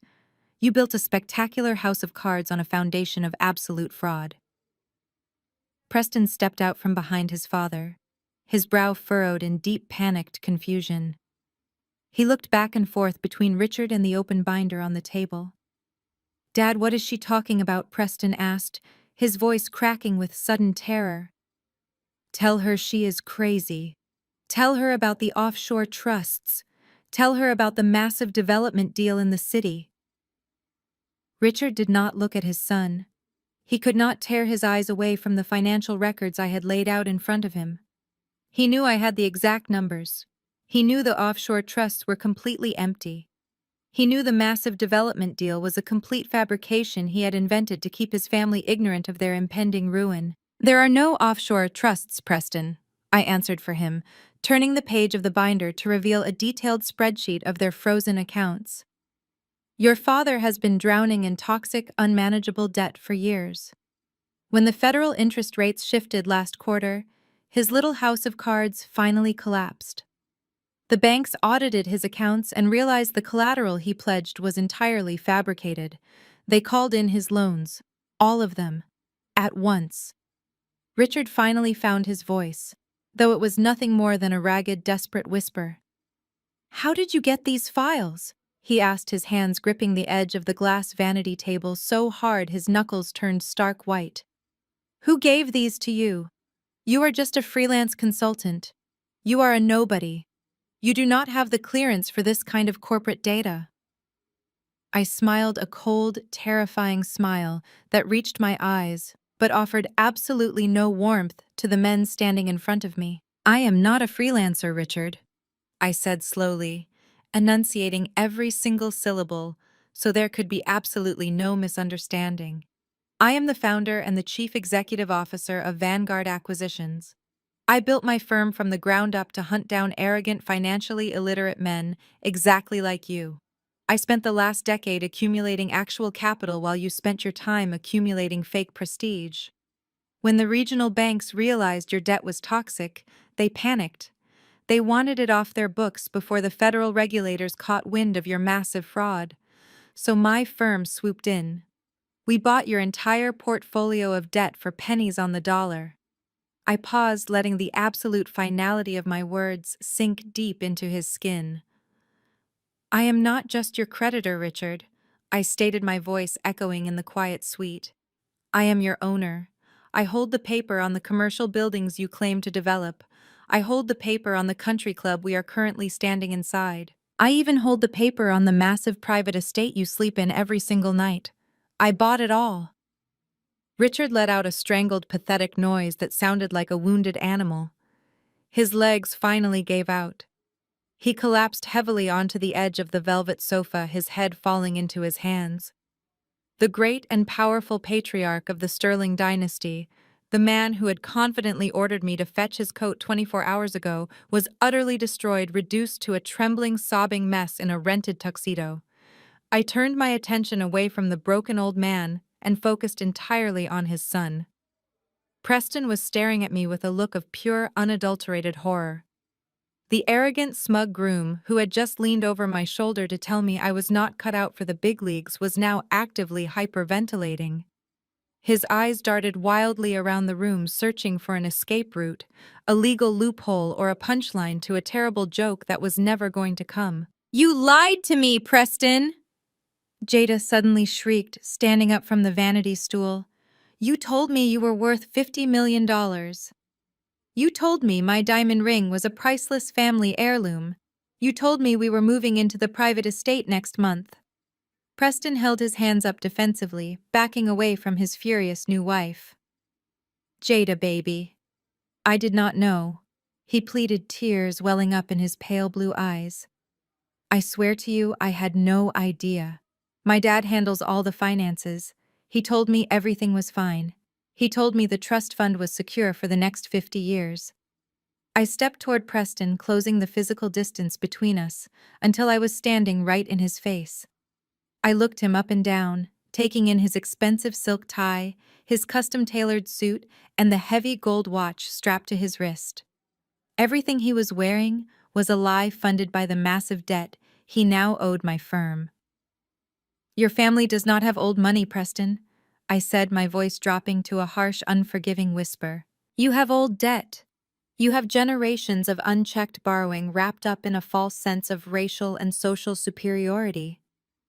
You thought your last name made you invincible. You thought you could walk through the world treating people like garbage because your grandfather built a few buildings half a century ago. But the reality is you have never worked a hard day in your miserable, sheltered life. You are a parasite feeding off a dying host." Preston swallowed hard, his Adam's apple bobbing nervously. He was literally shaking his chest, rising and falling in rapid, panicked breaths. And as of an hour ago, I continued, leaning in so close he could probably feel the cold chill radiating off my skin. "You owe it all to me. Every single dime. The luxury cars, the estate, the clothes on your back. It all legally belongs to Vanguard Acquisitions. You are officially, functionally homeless. Welcome to the big leagues, Preston. I highly suggest you learn how to update a resume because you are going to need a real job by Monday morning." I stepped back, letting him absorb the full, devastating impact of his new reality. He looked like he was going to be physically sick. He clamped a trembling hand over his mouth and staggered backward, sinking into a chair next to his devastated, weeping father. The destruction of the Sterling family was complete. They had walked into this room as billionaires, and they were going to walk out as bankrupt frauds facing immediate federal indictment. I had systematically dismantled their entire empire without raising my voice, without breaking a sweat, and without seeking a single ounce of their validation. But my work in this room was not quite finished. I slowly turned my head away from the sobbing Sterling men and locked my gaze onto the two women standing silently by the door. It was time to address my mother and my sister. It was time to finally settle the family tab. I turned slowly away from the pathetic men shrinking into the velvet furniture and locked my eyes onto my sister. Jada was no longer a glowing, radiant bride. The pristine illusion she had built her entire life around was cracking and violently falling apart right in front of her. She looked at Preston, and the absolute disgust on her face was so intense it was almost hard to watch. She took a heavy step toward him, her custom-beaded gown dragging across the floor like an anchor chaining her to a sinking ship. "You promised me!" Jada screamed, her voice sharp and hysterical, echoing against the large vanity mirrors. "You looked me in my eyes and promised me we were moving into the private estate. You told me we were spending a month in the Maldives for our honeymoon and that I would never have to work another day in my life. You let me plan a wedding for 300 of the wealthiest people in this state, knowing you could not even afford to pay for the dinner plates. You are an absolute fraud, Preston. You are completely broke and you dragged me down with you." Preston cowered away from her, his hands raised defensively to protect his face, as if he expected her to physically strike him. He stammered out half-formed apologies, whining that he was a victim too, that his father had kept him entirely in the dark regarding the financial ruin of their company. But Jada was not listening to his excuses. She did not care about his feelings or his supposed innocence. She cared exclusively about the money, the status, and the elite last name she thought she had purchased with her youth and beauty. She realized in that exact, agonizing moment that she had traded her entire future for a worthless piece of paper and a mountain of toxic debt. She shrieked at him, calling him every horrible name she could think of, completely shedding the refined high society persona she had spent years carefully cultivating. It was a vicious, ugly display of raw materialism, and it perfectly captured the entirely transactional nature of their toxic relationship. But the most tragic reaction in the room did not come from the betrayed bride. It came from my mother. Brenda had watched the entire exchange, her face pale and her hands visibly shaking. She saw the absolute financial devastation laid out in the black binder. She heard the confirmation from the governor himself that the Sterling dynasty was a complete mirage. Yet her deeply ingrained toxic conditioning simply refused to accept reality. Her brain could not process a world where the wealthy white family she worshipped was fundamentally inferior to the black daughter she had spent decades tearing down. Instead of consoling her sobbing youngest daughter or demanding answers from the men who had just orchestrated a massive fraud against our family, my mother turned her panicked eyes entirely on me. She rushed forward, closing the physical distance between us, and reached out her trembling hands. "Simone," Brenda pleaded, her voice breathless and frantic. "Simone, you have to fix this. You have to stop this nonsense right now."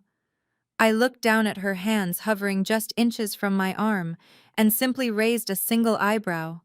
She wisely pulled them back, but the sheer desperation in her voice only escalated.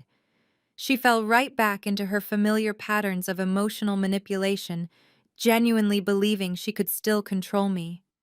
"You cannot do this to your sister," Brenda begged, the tears finally spilling over her carefully applied makeup. "This is her wedding day, Simone. The entire city is out there, in that grand ballroom. Governor Mitchell is out there talking to the press. If you foreclose on this family today, if you humiliate them publicly, our reputation will be completely destroyed. People will laugh at us. They will say Jada married a bankrupt fraud, and we will never be invited to another society event again." She took a deep breath, trying to compose herself, trying to frame her insane request as a logical family decision. "You have all this money now, Simone."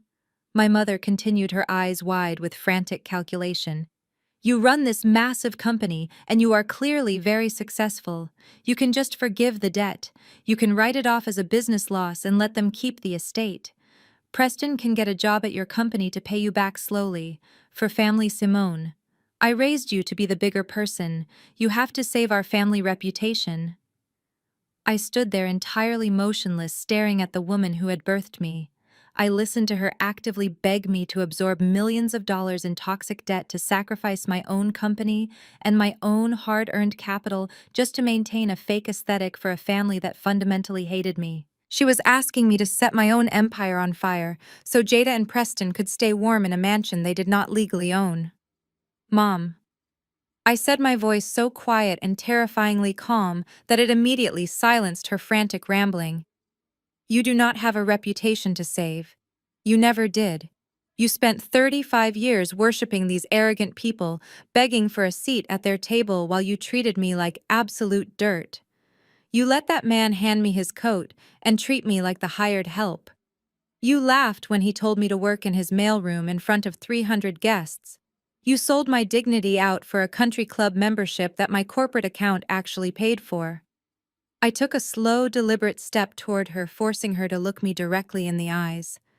I am not forgiving a single cent, I told her, the absolute finality of my words hanging heavy in the stagnant air. I am going to collect every last dollar they owe my firm, and I am going to enjoy watching you finally realize that the daughter you threw away is the only reason you are not currently eating out of a dumpster. You chose your family mom. You chose the Sterlings over me. And now you get to burn with them. My mother physically recoiled, as if I had struck her across the face. She stumbled backward, her hand flying to her mouth, a fresh wave of horrified tears streaming down her cheeks. She finally understood that the generational curse was officially broken. The emotional leverage she thought she held over me was completely gone. I was entirely free. But the heavy silence in the room was abruptly shattered by the sound of Richard Sterling violently pushing himself off the velvet sofa. A man whose entire identity is forged in arrogance and unearned privilege is incredibly dangerous when cornered. The initial shock of my corporate takeover had worn off, replaced by a blinding, desperate rage. He could not fathom losing. He could not comprehend a reality where a black woman walked out of this room as the undisputed victor. He straightened his tailored tuxedo jacket, his chest heaving, his face twisted into a snarl of pure venom. You think you have won? Richard sneered, taking a heavy, threatening step toward me, his pale blue eyes flashing with renewed toxic malice. You think because you bought some paper and ambushed me at a wedding you are suddenly invincible? You are nothing but a little girl playing in a man's world.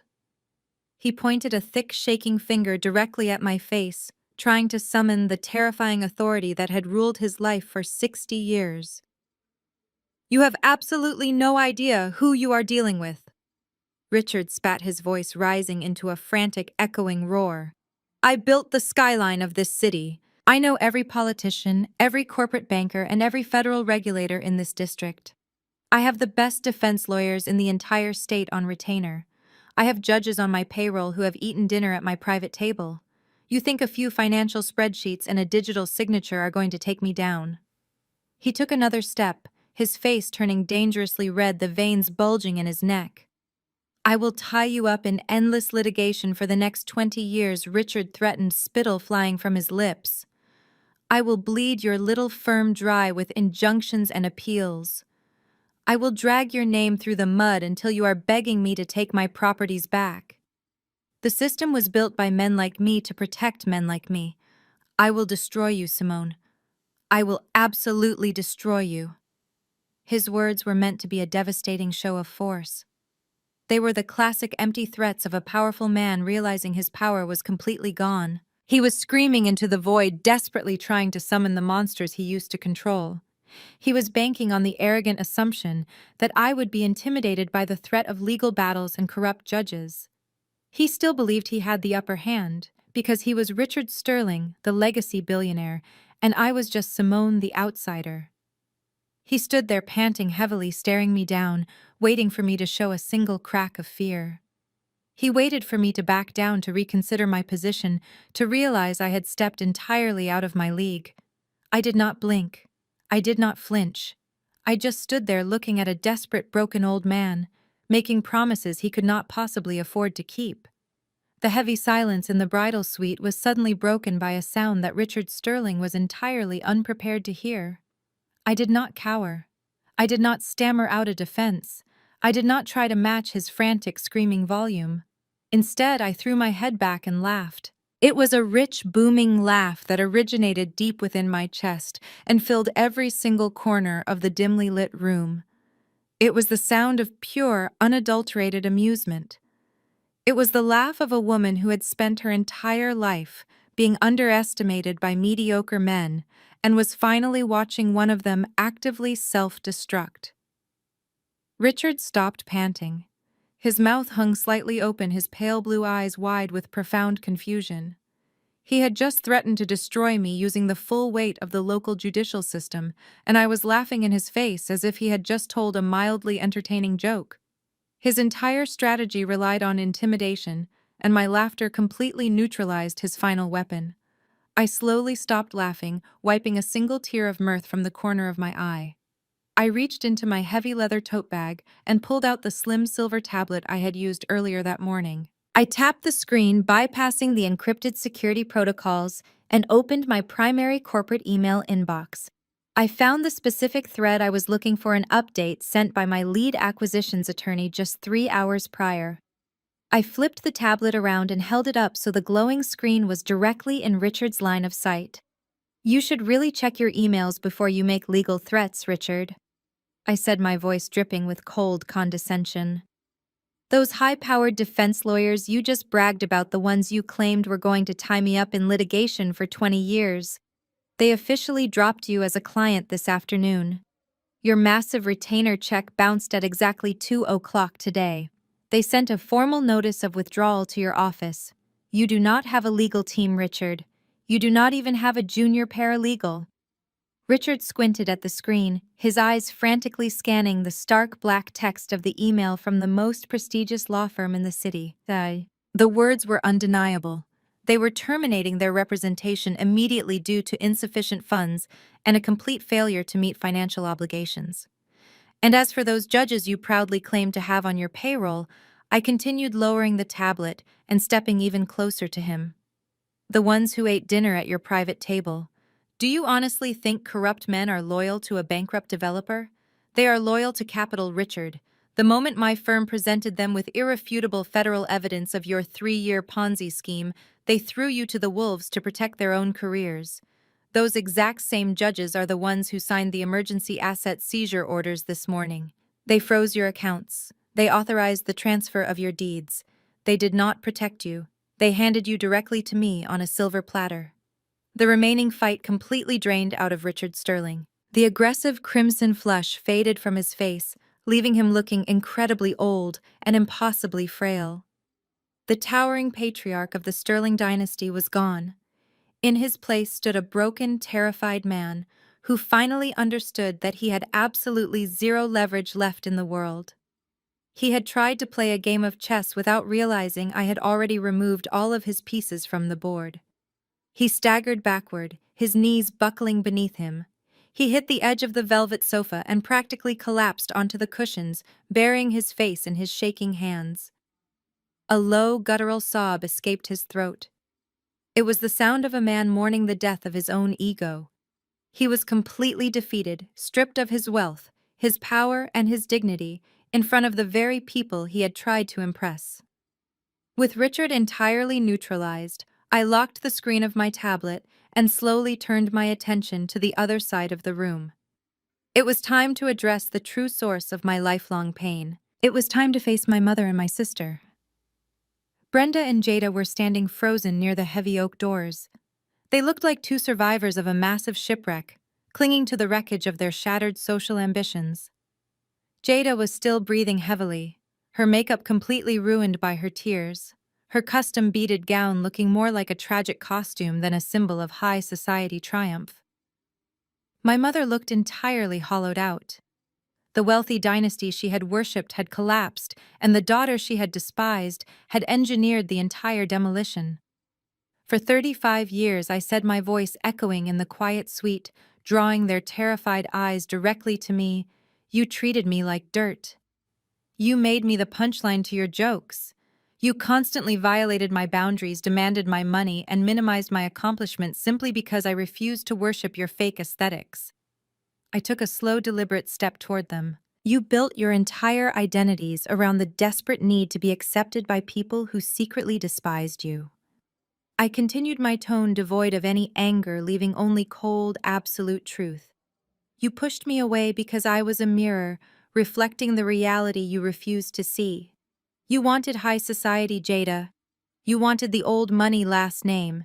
You wanted the country club lifestyle. Well, look around you. I gestured toward Preston, who was still weeping silently beside his father on the sofa. This is your high society marriage, Jada, I stated brutally. You just tied yourself legally and publicly to a man whose family is facing imminent federal indictment for massive financial fraud. You got exactly what you prioritized. You traded your soul for an empty bank account and a fraudulent surname. Enjoy your new life. Jada let out a sharp, agonizing wail, covering her face with her hands. She knew I was right. There was no escape for her. The annulment process would be a nightmare, and the public humiliation would follow her for the rest of her life. She had meticulously planned a society wedding only to orchestrate her own spectacular social suicide.